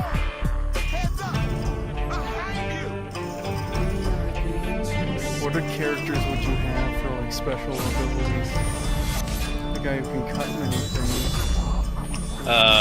One guy has the ability to have like fast hands, so he can like put ingredients in quick and handle equipment faster than most. Ultra dexterity. Yeah. You have a guy who has the ability to see ingredients for their like true potential, so he can maximize the efficiency of what he cooks. Someone who can like see food, like see any item of food and like know what's in it. Yeah. That would be another idea. Maybe someone with like time manipulation, so you could speed up the, you know, waiting parts. Mm. Get a real speed run going.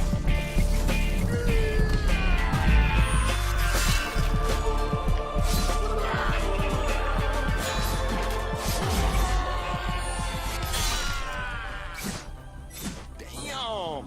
That girl put both the asses in assassin. I guess just for practical purposes, like an inventory man, who just he's he just aware has extra room of where all the ingredients are. Because when you need that shit quick, you go to him.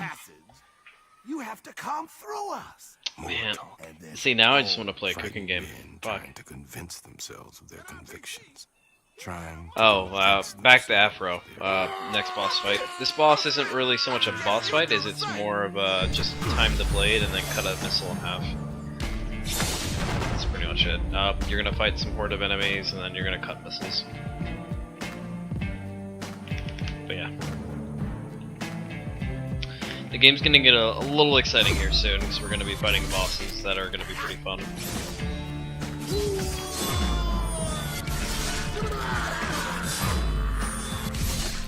Speed trick here is to get as close as you possibly can to him. If you get too close, he'll just shoot you point blank. You need at least like a couple seconds to get the confirm animation.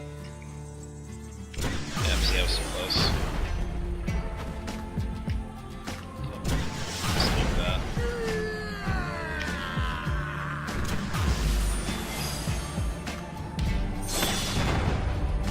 Dead Rising 2 has cooking. I mean, Dragon's Crown has cooking too, but you can't really speedrun it.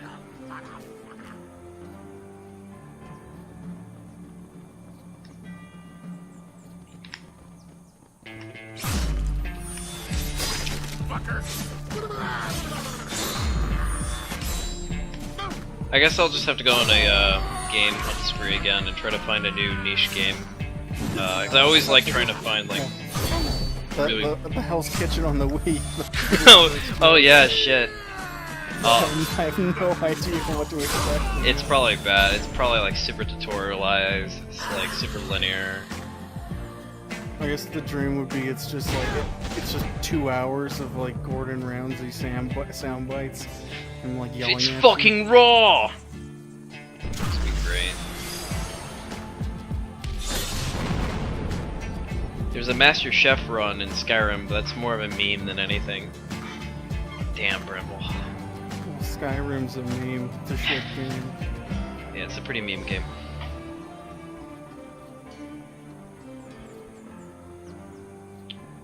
Also, I hope you guys are enjoying the movie night. when I submitted Afro Samurai, I was not really banking on this game being super interesting. Never really is. Usually the longer runs tend to suffer from the fact that if they don't have anything interesting going on with them, or if they don't have a difficulty curve, they're not really fun to watch. This game kind of suffers from both the difficulty being not tremendously hard, but it's also suffering from the fact that a lot of the combat in this game, while it's not bad, it's not like in your face, holy shit, that's insane, right? So, like, one of the usual things to like separate it like a good speedrun is like what would be the difference between like someone who's just good at the game versus someone who's good at speedrunning it. Yeah. And if it's not really different, then it's like, doesn't make it, probably wouldn't make it for that interesting of a run. Exactly. Hey, you talking to yourself again? I worry about your sanity sometimes. That's a bug, by the way, the guy screaming. The mind is a terrible thing to waste. Okay. So we're about an hour and 30 in at this point. We're about to be at Doppel. We have Doppel, Kuma, Empty 7, and then the end of the game. So we have 4 chapters left. At this rate. Come on, number 1. A secret hideout inside a volcano? The man's a walking cliche. Yeah, the music in this game is really good.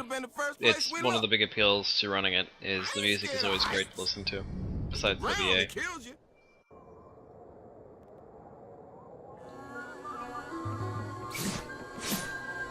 Doppel's probably one of my favorite chapters because it's not super long, it's 2 boss fights, and it's just go from point A to point B.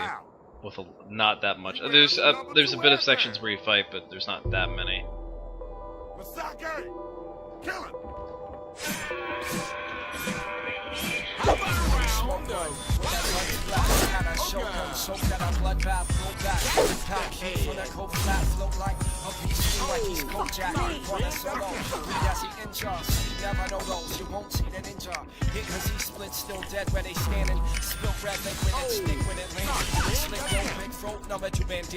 Red as the bloodshed drop on the canvas, asking for justice as he runs kids back as a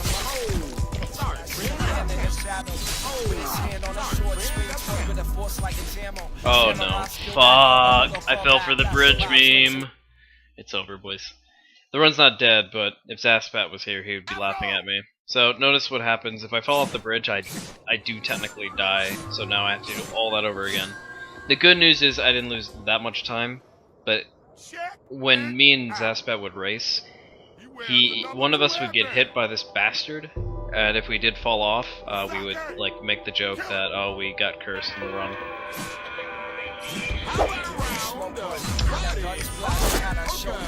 It's a shame Zaspet's not awake right now.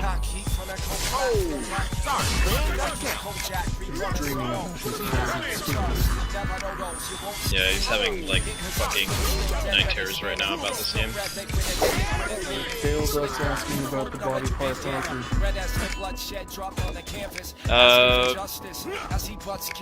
Fuck! God damn it. I died again. Fuck! Christ, I'm joking. What is the fuck is with the poker shit? The poker shit is pretty much just added on content. The game tries to incentivize you to cut specific parts of the body. So if you cut the legs, body parts constitute as Jack, King, heads, or no, Jack, kings, queens, and aces. But it's all dependent on the body parts. Sorry, Joanne, I'm trying. I'm just padding out the run.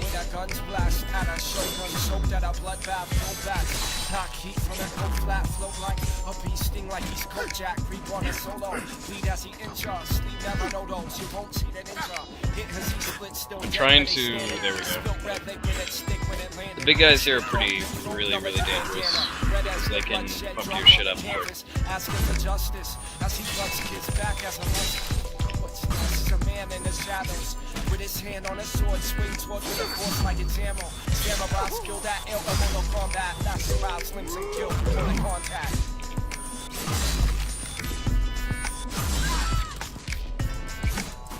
There we go. That was pretty bad, to be honest. Yikes. What do you get to it for doing it? Nothing. The game just gives you achievements. You get achievements and the game says, hey, nice job. You don't get any, nothing ever.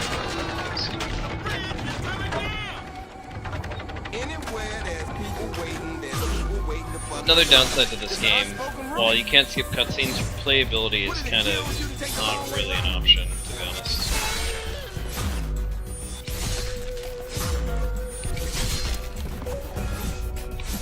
Elevators up. That'll work. Okay, that was nice.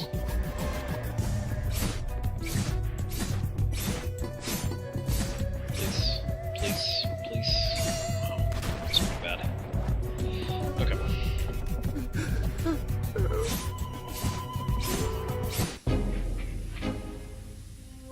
Alright, after these robots, we're going to be doing the first fight against Afro Doppel.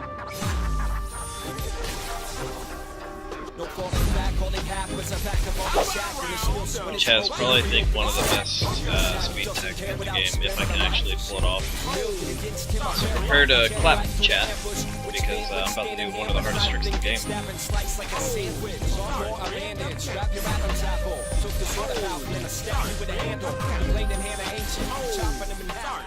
Let me practice real quick. Nope, it's X, X, X, Y. Need to make sure I get the combo right. Nope, it's the other one. Keep mixing it up. There we go, it's 2-0. Wait. Shit. I just practiced this too. Fuck. We'll see if we can get it. The nice thing is this fight doesn't take too long. So. Your reputation precedes you. An ugly son of a bitch, ain't he? Well, they got that right. I especially like how they captured the sadness in your eyes.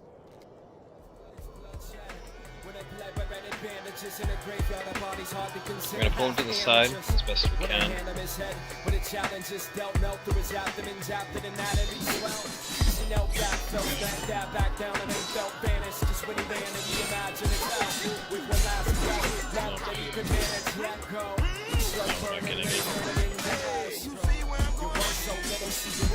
I'm just chopping him up, which is fine because we're dealing damage to him. We're not doing the combo we need to do.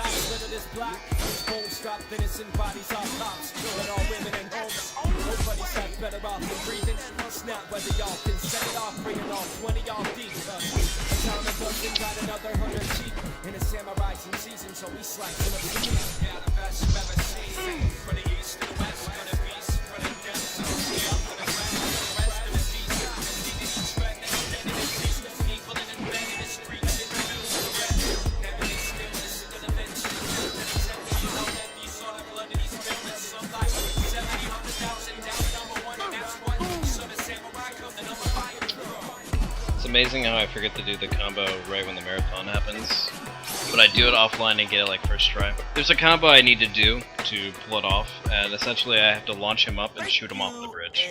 And it does an instant kill, so you don't have to waste your time fighting him. So I wasted a bit of time doing that. The original and the best. Accept no substitute. Unlike Brother 6, which is the fight with the flamethrower guy, you can actually practice this fight, and it's not that long. So, it's not too bad.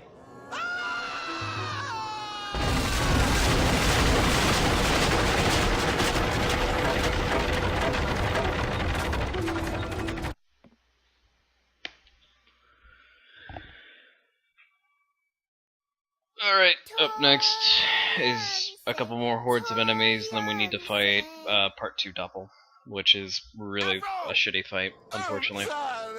Just like the first fight, without doing the trick, it turns into a tedious fight of, hey, it's aesthetically cool, but it takes a bit of time for no reason.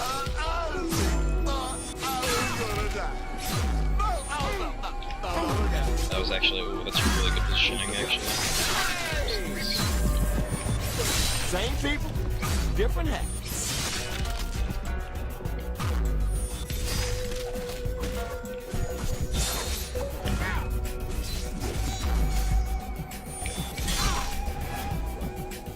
So instead of killing the guys here, I'm just going to gather them all up on the drop point here as best I can.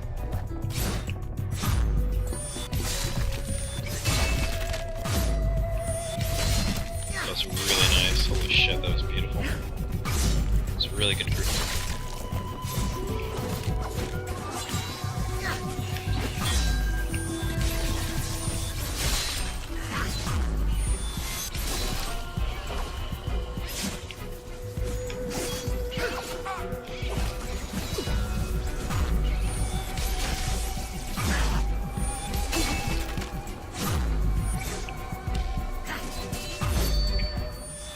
Could have been a little bit better at the end there, but that's fine. I'll take it.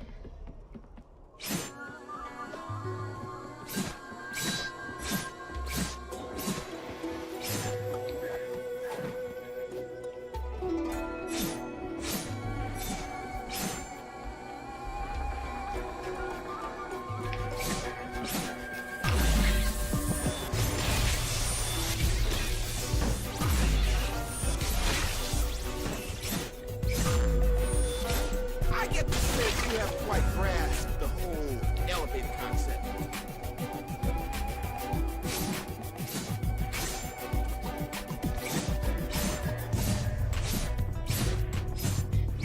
Your story is over. We are Okay. the Wild Five. Nothing special about these guys, they're just typical Cut him samurai. down. They're just 5 of them. Got lucky there, we got a kill on him quick. Nice, double kill. It's actually a pretty quick samurai. Yeah, it was pretty quick.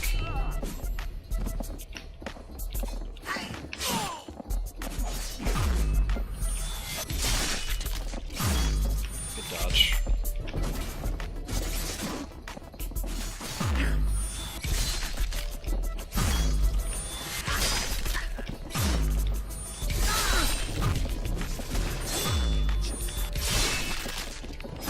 Nice, dude. There's actually good like protection shots there. Nothing special about the wild fight. Yeah, they were pretty standard. In fact, they were pretty weaker than most samurai. It's mainly because since they put themselves together, it's really nice to get them all in one batch. Yet again, it goes back to positioning. The thing about, while this game lacks any really hardcore speed tech, the big advantage is you want good position. Good positioning can make a huge difference. Alright, silly fight up ahead. This fight's not my favorite. Hopefully we can do it fast, so we'll see. You saw that, right? There's some fucked up shit right here. I'm gonna go get some coffee. Keep an eye on that bullshit for me, will you? Go! I think I'm gonna take the rest of the day off. Okay.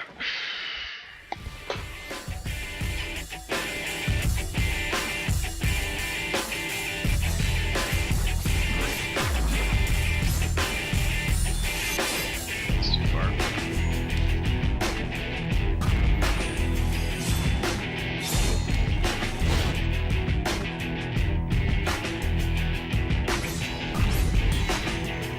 Got one. Wait for him to get a little close.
That fight's pretty annoying, but we did it somewhat fast, so I'm happy at least. Reminds me of the near the ending of Shoot 'Em Up, which is an amazing movie. Yeah, it's a really good set piece. It's just, as a practical fight, it's really hard because there's a lot going on in it. Your throat came in useful for something. That shit's like a hairy crash helmet. Now, where the hell are we? Perfect landing as well, which is It's impressive. I'd give it a 10 out of 10. Mainly at the shoes that did all the work. I wouldn't say the fro is really that useful. Well, it kind of acts like a parachute. You think so? Well, it's like some kind of air resistance. Afro, up there. Alright, second, our big boss coming up. Now the fun thing about this boss, on casual playthrough, is a real pain in the ass.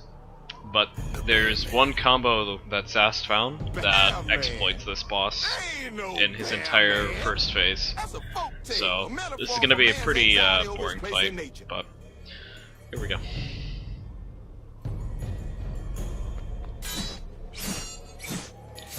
Kuma is supposed to make you feel like you're fighting a samurai.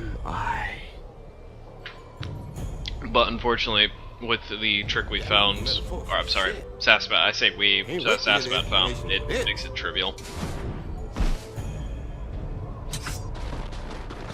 A 300-pound bear man flies out of the sky at your head, and it doesn't occur to you to get your ass out the way? You act like this kind of man happens. Already fucked up the combo. Next time, fight on the side, avoid There we go. I don't know why I kept doing upward. You always have to do 3x, then hold down for the vertical slash.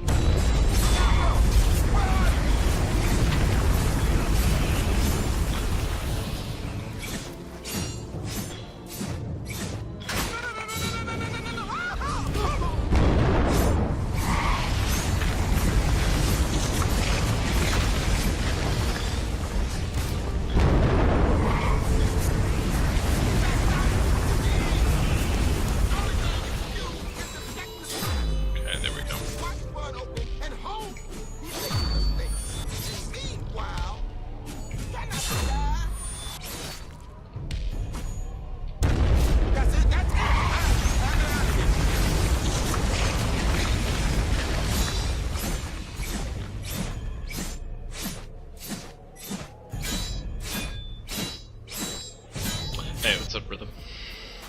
Alright, so just gotta keep doing the same combo, and then each progression will be based on a clash, so.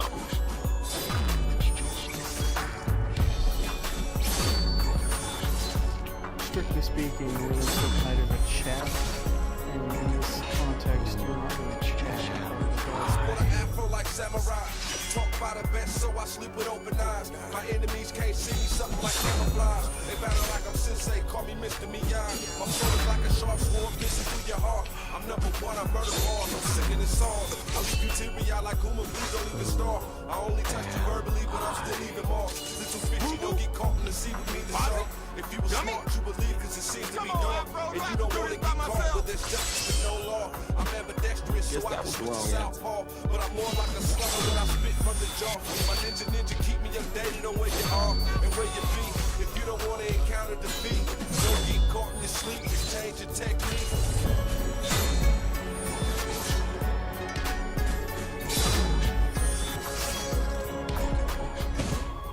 Gino.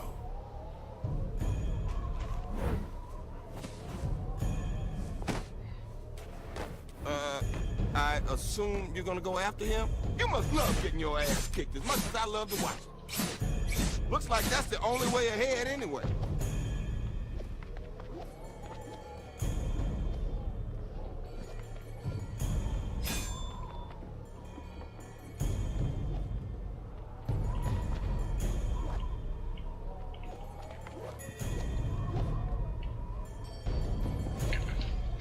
Platforming in this game is really not fun though. When we get to the MT7 chapter, it'll like they super emphasize the fact that you have to platform. What I'll probably end up doing for the platform sections, for the safety of the marathon, is just avoid doing anything like YOLO, because it's really aggravating to do MT7 and waste a lot of time over silly platform stuff. Now if you're going for world record, you have to kind of go for it. Alright, so I'm gonna put myself right here, so he'll clip into me. Oh no.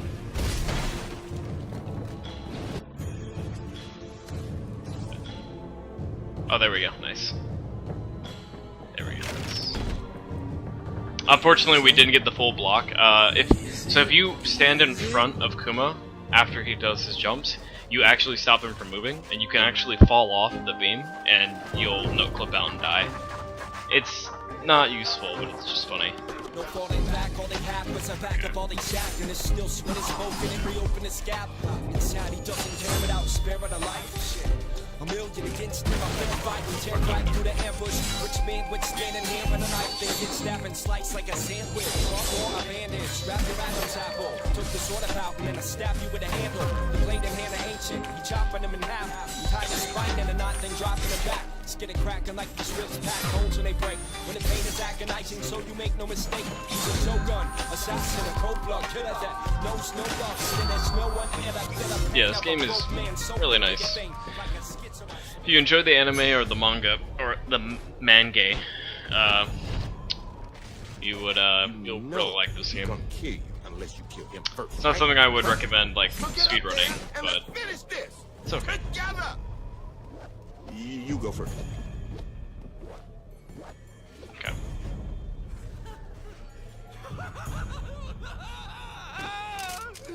I remember.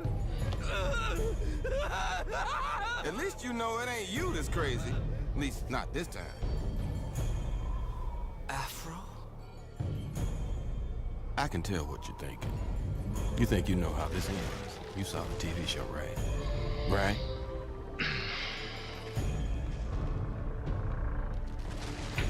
But that was a TV show. And TV shows demand a happy ending. You know this ain't the kind of story that has a happy ending. Maybe next time, Gravity, my friend. Maybe next time. We both died a long time ago. Alright, so we're getting close to the second phase of this fight, which can be pretty tricky or really easy. We have to cut Gino or Kuma's helmet off, the teddy bear face, and then we have to fight him without the teddy bear, which is pretty much he plays with one-hand sword, and he's not dual-wield anymore. You can't abuse the same combo anymore in the second phase, so we have to attack him from the back.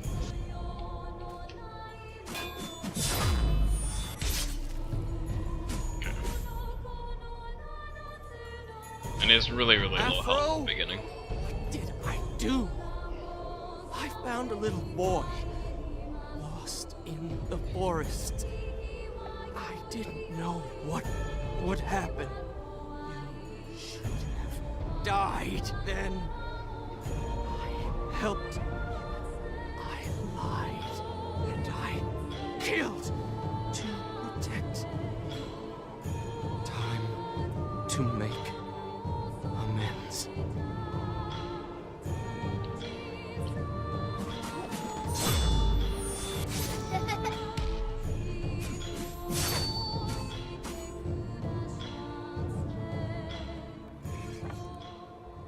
One shrine stands here for every warrior killed in the name of those two headbands.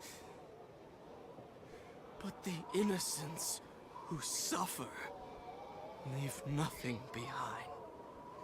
Yo, Fracto. Nice game, my dude. Thanks for making it. For Otsuru.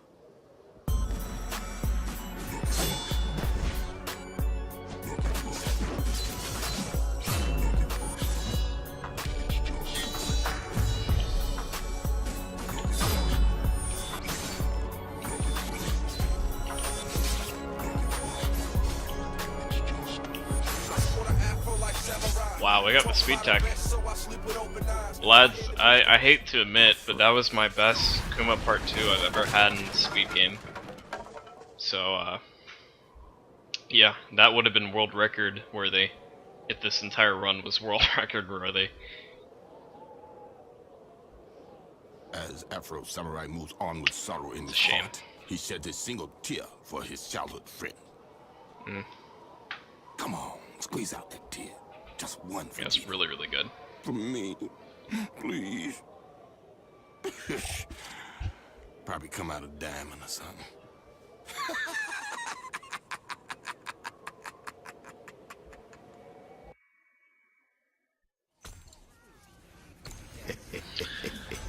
Alright, we have 2 chapters left. We have Empty 7 and Justice. Justice is pretty much just a boss fight section, and Empty 7 is a lot of platforming. It's one boss. Is emptiness, and the very it's a emptiness boss, is form. Emptiness 2 hordes, 1 special fight, and whatever is emptiness, Ninja. is form. There's no decay. So we've no got a death, little bit to no go, but we're almost done. extinction of decay and death. There's no suffering, no beginning, no stopping, no path. Oh, I can read. It's called the education, bitch.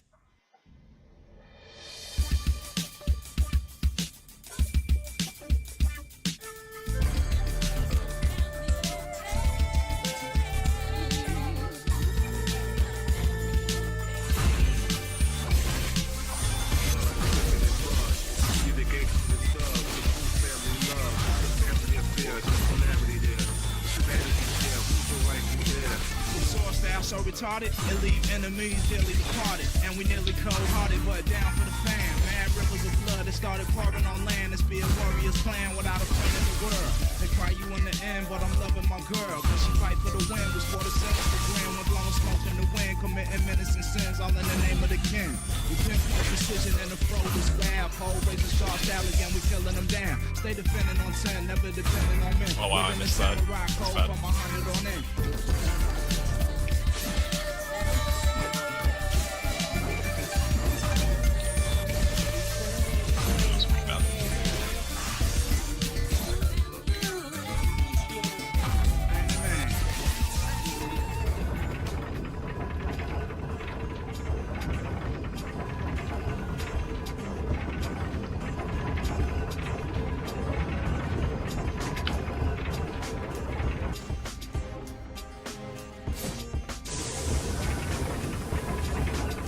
Almost there.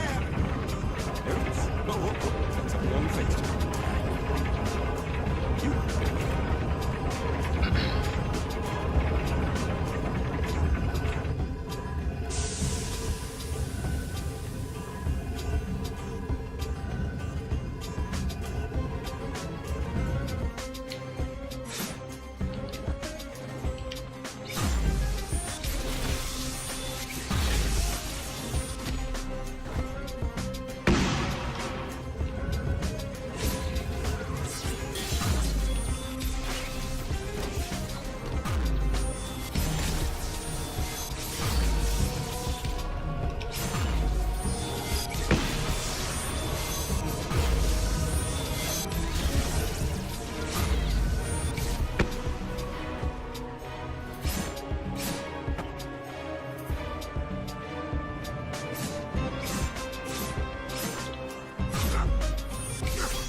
This guy. It's a shame.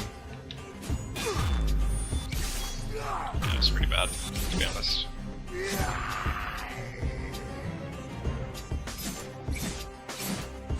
Enlightenment comes only from suffering.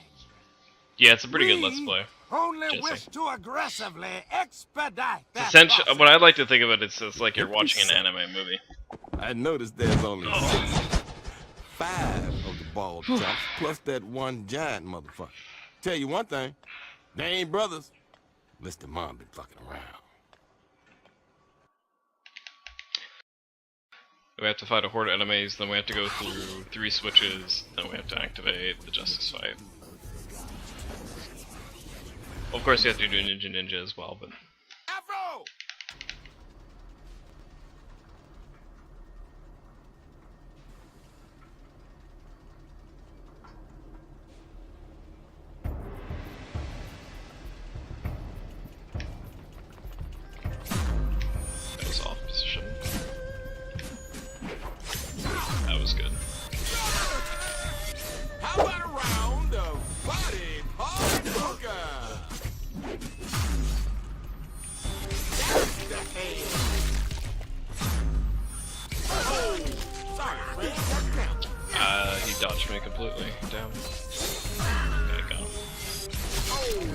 Peace out, dude. Sleep is approaching. Yeah, I'm probably gonna sleep after this playthrough.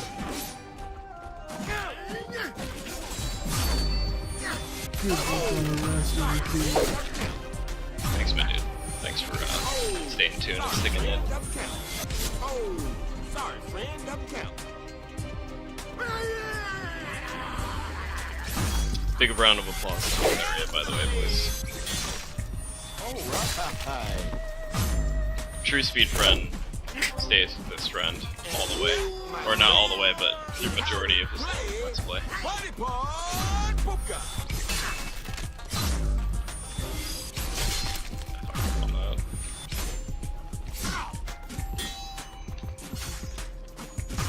Okay, got it.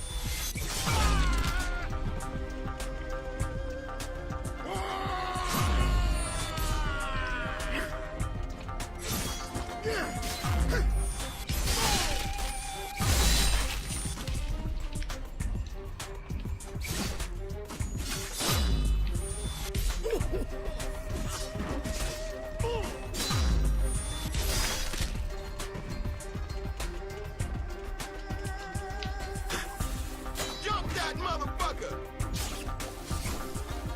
Is it the same voice actor as Bender from Futurama? I have no idea. No idea of. Could be. I wouldn't put money on it.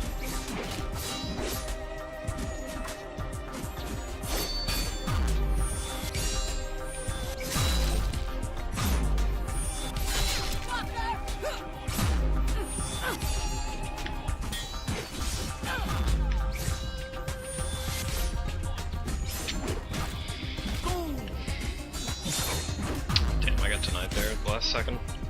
So what makes these assassins a little bit stronger than the other ones we've fought before is these guys can actually take 2 blade mode hits as opposed to the orange ones. The orange ones can take 1 blade mode hit, whereas the purple ones, like these ones...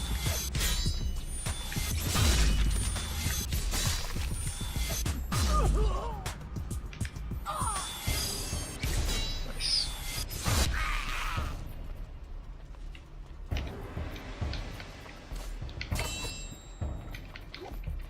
Big guys here, you really just parry them. Come on. There we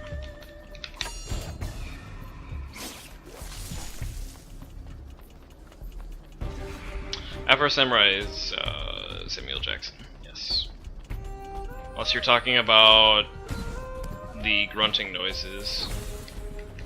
There's Ron Perlman, Samuel Jackson, Kelly Hugh, and I forget who the other actor is. He has the voice for the brothers, or the Brother 6. Not Brother 6, but of the 57. Fuck, it's too far, I gotta let him come out.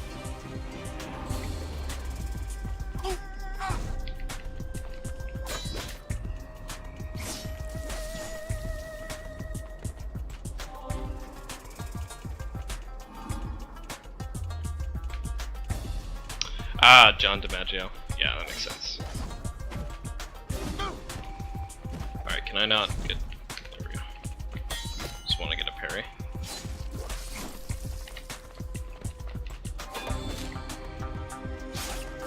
Yeah, I think he's the main brother. Levers are made to be pulled, so pull it! Alright, there's no set order what we have to pull. You just have to pull and go to levels. We're gonna do the Brother 6 fight first, which is probably the worst one out of the entire fights.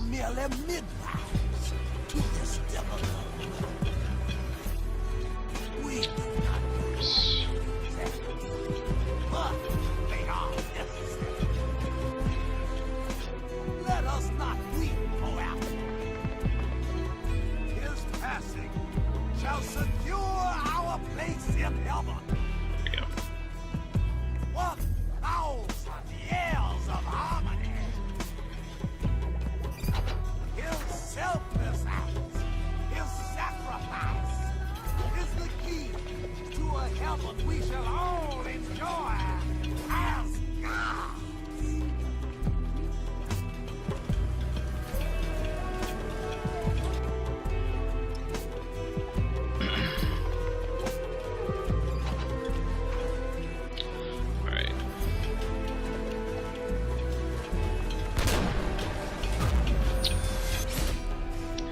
safety, I'm just gonna go ahead and kill the gunner. Normally in the world record attempt, or like PB attempts, you normally wouldn't want to kill the gunner, because it would just waste time like it did right there. So, but if you're lucky, if the gunner like doesn't get a shot on you, then you can avoid having to deal with the gunner at all, which could save you time. But if he shoots you, he can knock you down, which is really shitty. We're gonna just do it safe. Don't go in there, Afro. I got a really bad feeling. Afro. I never asked you for anything before, Afro, but I'm asking now.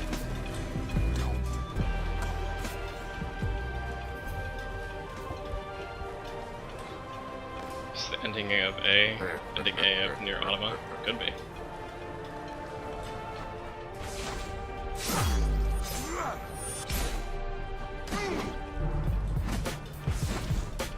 Trying to bait his attacks. You have to attack him from the back.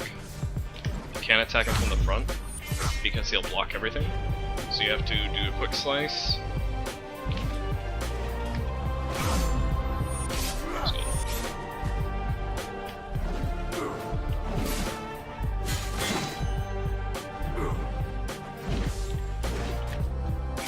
It's good. We're doing this boss fight really well too, which is shocking. Normally this boss gives me a lot of trouble.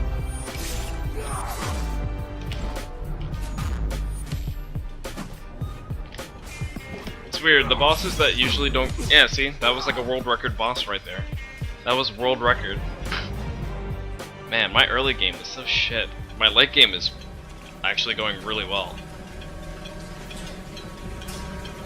I don't get it. I guess I just need to keep playing the early missions and just get used to them.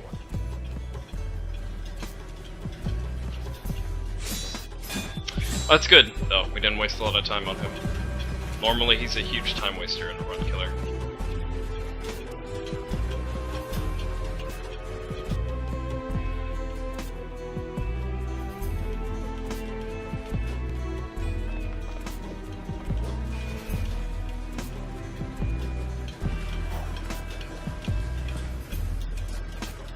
You don't want to do that, you want to do wall bounce.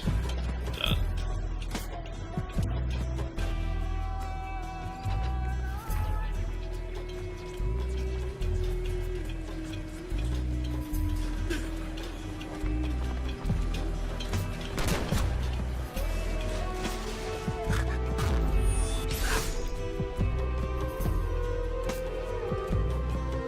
Again, you wouldn't do that in a run, you just do it for safety.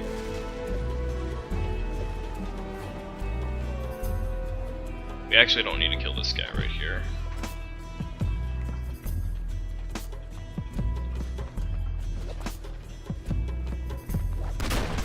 His shots don't really matter as much. What's world record? Yeah, I mean it was a world record fight, not so much a this area is not world record. I think we could have done a little bit better in the early sections. But we'll pretend it's world record, because it doesn't matter.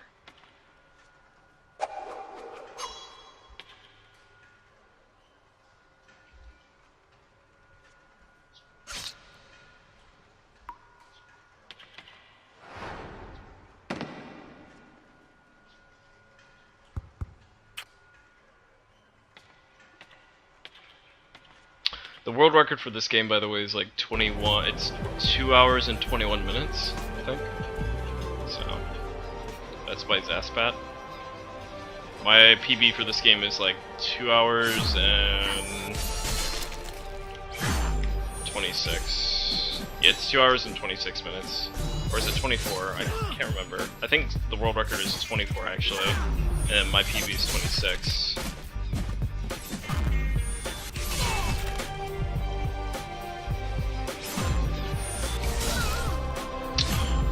Yeah, it's the best boss fight. It's just more fighting ninjas, which is great. Then they throw assassins at you.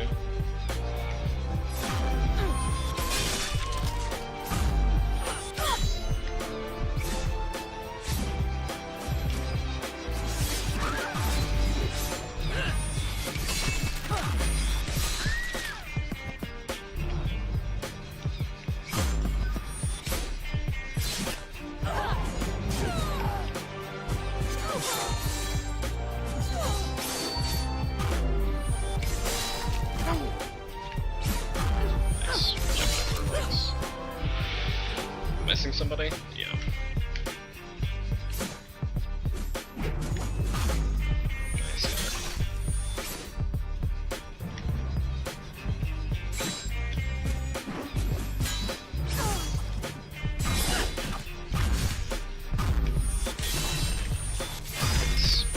Wasn't too bad. That section could have been a little bit smoother, just a little bit. I think maybe not miss so many hits. Alright, off to the last fight.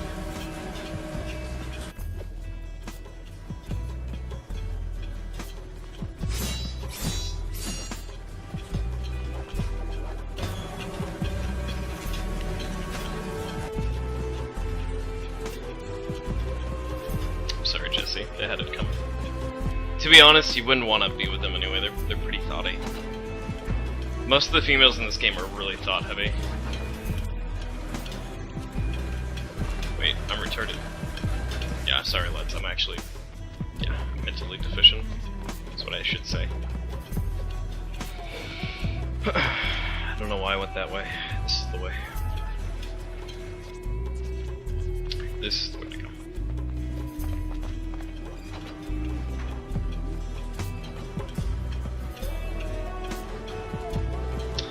I hate to say it, but as we come close to the end of anime night, I hope you guys enjoyed a comfy anime. Maybe at NASA I can find a new anime game to speedrun. If you guys would like that, just let me know in chat. Because I think everyone can enjoy a nice comfy anime. Although I can't really think of any other anime games that are like super like longish, have cutscenes you can't skip.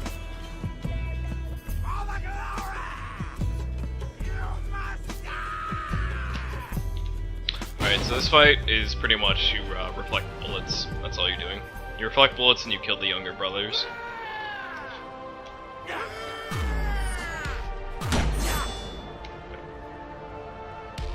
Friends. Could do that, sup.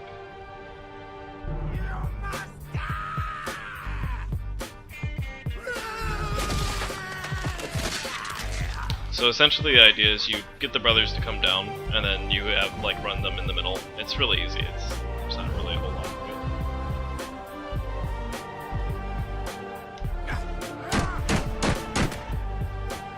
it. Do a comfy, do an anime cooking game to join. Could do that.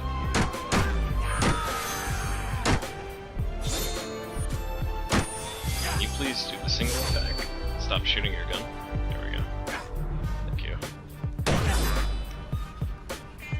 Really wasn't cooperating.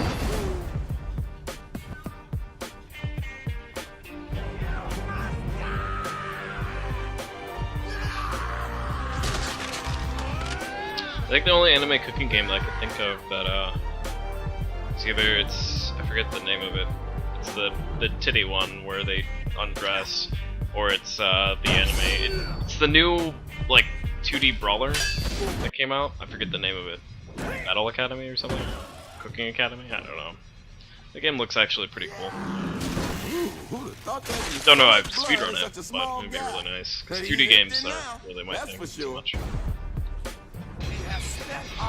Alright, so this is just exposition. So we're just gonna run around. We don't really have to do anything. This is based on, as soon as he gets done doing his speech, we'll move on to Ninja, then after Ninja, we'll be at the boss fight. Justice has 3 phases, and then the final phase I'll save time, but we got a little bit more to go. Cooking Mama. Capitalist Cooking Mama, dude. The pinnacle of good cooking games will always be Cooking Mama.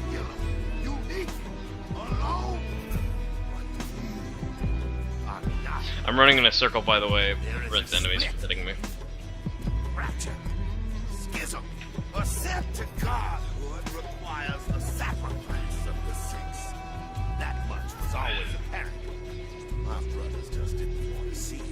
I have already been. I wonder if there's actually Cooking Mama speedruns. Someone actually go on speedrun.com and see if there's any Cooking Mama runs. I could do it myself, but I don't want to get hit here. I'll wait till a cutscene comes up. Look it up. Will suffice. You, the number 2, shall take my place, Place. and I shall Sand Mount Shimmy. Heaven. Challenge God himself.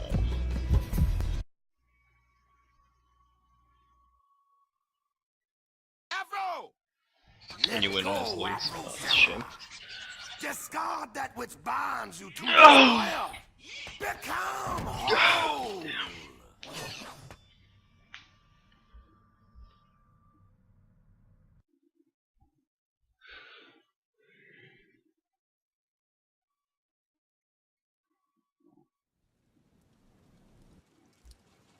Afro! Oh, Afro, you've done it now. Don't tell 100% in 2 hours and 48 minutes. That's even not they too bad. saw it coming. What? Did you think I was your friend? You ain't Thanks, got Trouble. none. They all dead thanks to you. So tell me, Afro. 3 whole runs? What are Holy we shit. gonna do about it? That's more than I was expecting. I was expecting to be like nothing.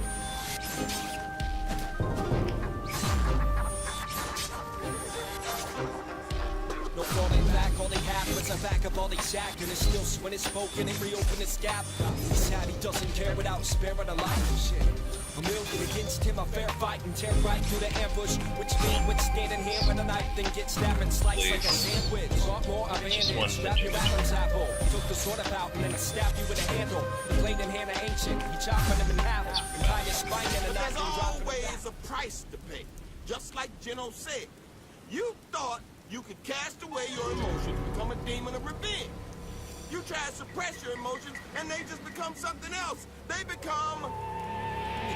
Now you think just because I'm imaginary, I'm less of a man than you? When it comes down to it, we all of us imagine you, at least in the eyes of others. Gino imagine you in front, but Pico imagine you like her. Swordmaster imagine you was a man. So let's not start a debate. There's so many ninjas messing me up in this one.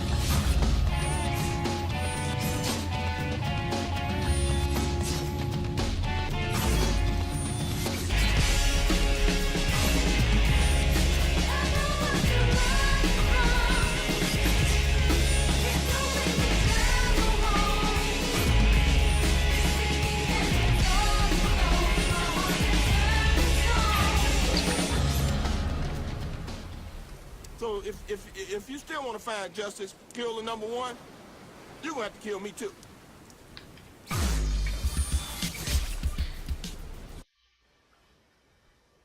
I'm scared, Afro. You'll be scared too when I'm gone. But that's okay. Guilt, remorse, fear, joy, anger, love, all the things I cared for you will be yours again. Yeah, you can't do You Buddy ready to accept Parker the anymore burden? once you kill 'Cause Ninja this shit is Ninja. It's heavy. okay though. It's been weighing me down for years. Oh, Take it. Take alright. all of it. Get ready, boys. Embrace Get what you hyped for a lot of fucking don't forget exposition, 3 phases that are really not fun to play. And get ready to fight a Ron Perlman. If you're here for Ron Perlman, this is the time to wake up. It's the time to get hype, because this is where Ron Perlman just spews fucking exposition out of his mouth. He just keeps talking. In fact, the first phase is just what I like to affectionately call Ron Perlman just talks. That's all he does. You hit him a couple times, eventually you get him down to a state where he'll just keep talking. So each time he does a sentence, or he'll disappear, do a line of dialogue, which means you're progressing the fight.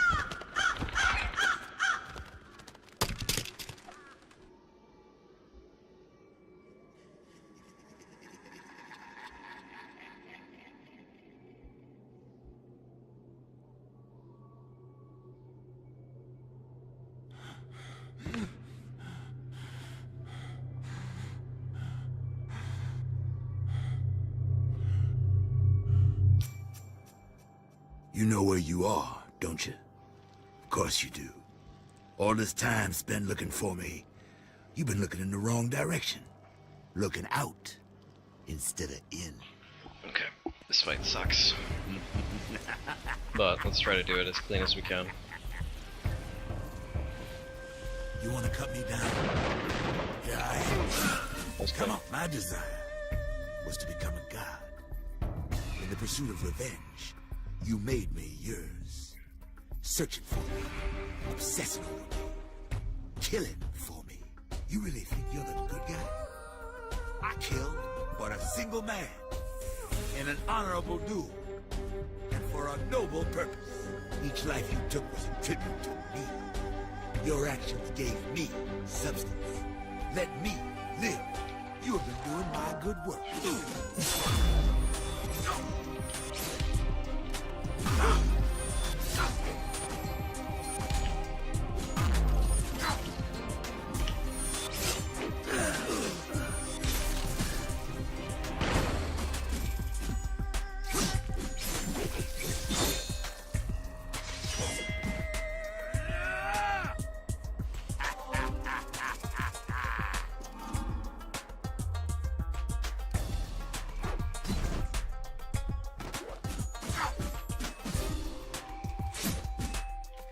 What? He's shooting from behind.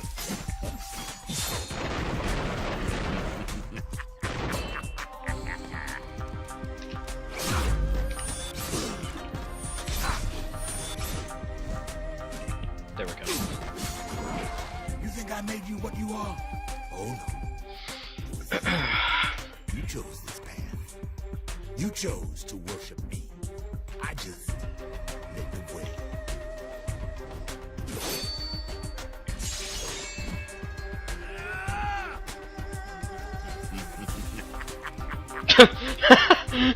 Nice camera. Solid camera.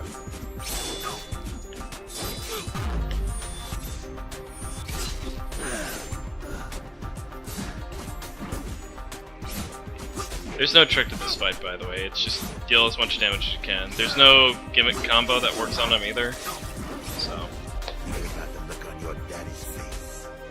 you could speedrun Berserk Band of the Hawk. Isn't that a Musou game though? Musou games are really weird. I don't know if I'd speedrun those kind of games. Not that I don't like them. Listen to me instead. So don't pretend you're doing all this for your pops. You think if he hadn't died, you'd be any different? You'd still be what you are right now. A stone cold killer. You're just a killer with an excuse. You're the son of two fathers. Your blood father? Hey, too bad you got your looks from him. He gave you life. I gave you direction. The reason, if you're wondering why I'm spinning the camera in a circle, is because he will spawn behind you, where the camera is not facing. You're a novelty. So. A whim. In 10 years, in 5. Who will remember Afro Samurai? But your story. Our story. That's a different matter. Vengeance is a story without end. The game's a thing. So, let it begin all over again.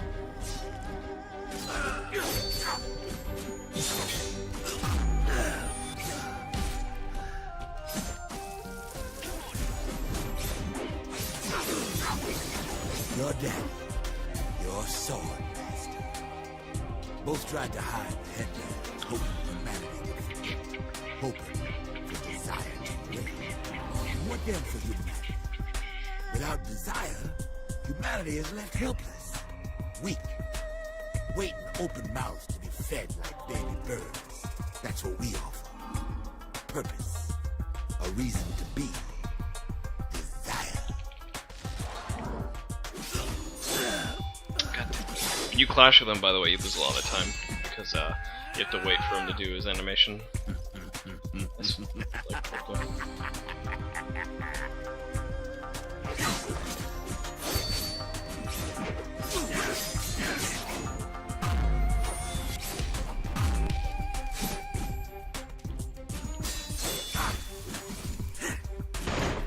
The camera is really shitty right at the moment.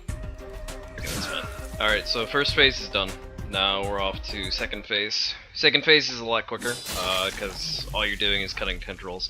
The third phase can be quick if you can get the combo. If you can get the damage off him without having to get hit.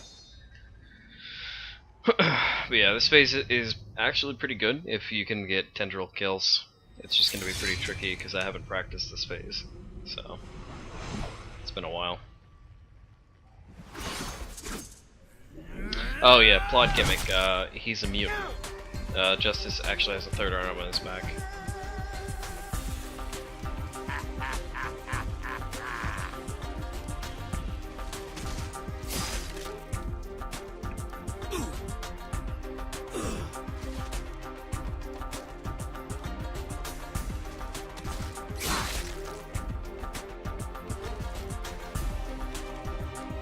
Where's the tendril son?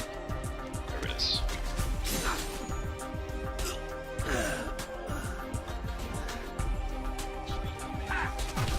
Fucked up.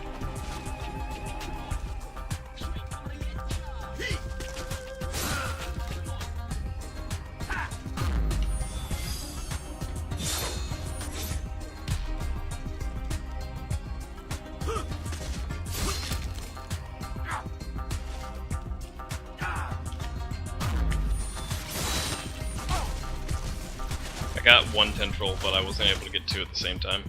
That kind of sucks. I could have sped this fight up a little bit quicker.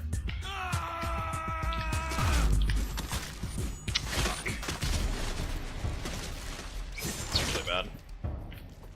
Okay.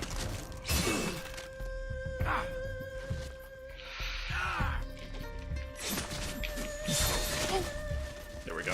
Got a hit in. It was bad. It was a trash second phase. Don't pretend you're doing all Alright, this. last phase, and This is what you're I'll tell you when to working hit the for, timer. isn't it? Take it. Great. You've earned it. Take it. Take the headband. Become number one. Shitty fight. It's almost Come. over. God. So essentially with this fight, he's got invincibility on him for a little bit, then he'll do an attack, then you need to exploit it while he doesn't have invincibility on. It's pretty shitty, actually, but it's possible to do.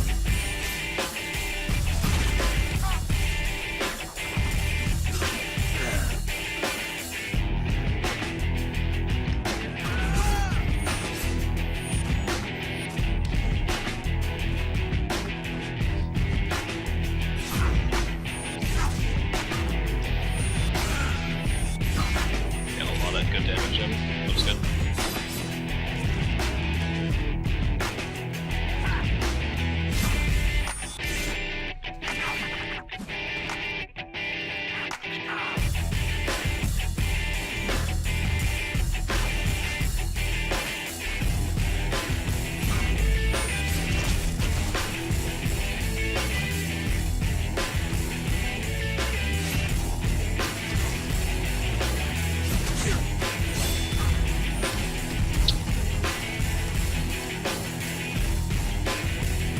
Just gonna do a twirl attack.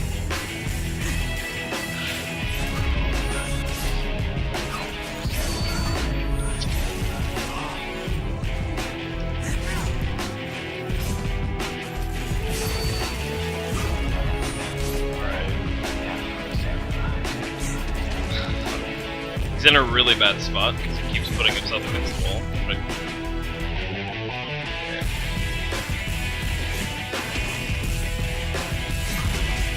it's a bad spot to be in.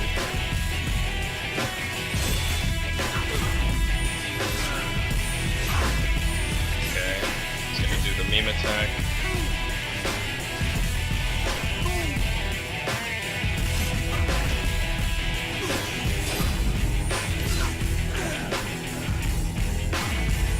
And time. Okay. Fuck me. No. You're That was wrong. pretty bad. I have 229.54. Oh shit, I beat my practice PB. Not bad. And there we go. So despite how shitty that run was, it was still better than the practice PB I had a couple weeks ago. Not bad, not bad. Alright. Well, I'll let the ending, or at least let the ending cutscene play out. Yeah, that's Afro Samurai. It's for Xbox 360, PlayStation 3. It's an okay game. It's not the best speed game. Wouldn't recommend it, but if you're interested, don't be afraid to ask questions or anything. Zasbad or Tommy and Cummies or whatever his fucking name goes by these days. He can help you out, or I can help you out personally. Yeah, thanks for having me, and yeah, it's a really great game. give it a shot. And if you haven't read the mangi or watched the television series, give it a shot. But that's all I got. And, enjoy the rest of the marathon, guys. And thanks for having me. No problem. Thanks for running.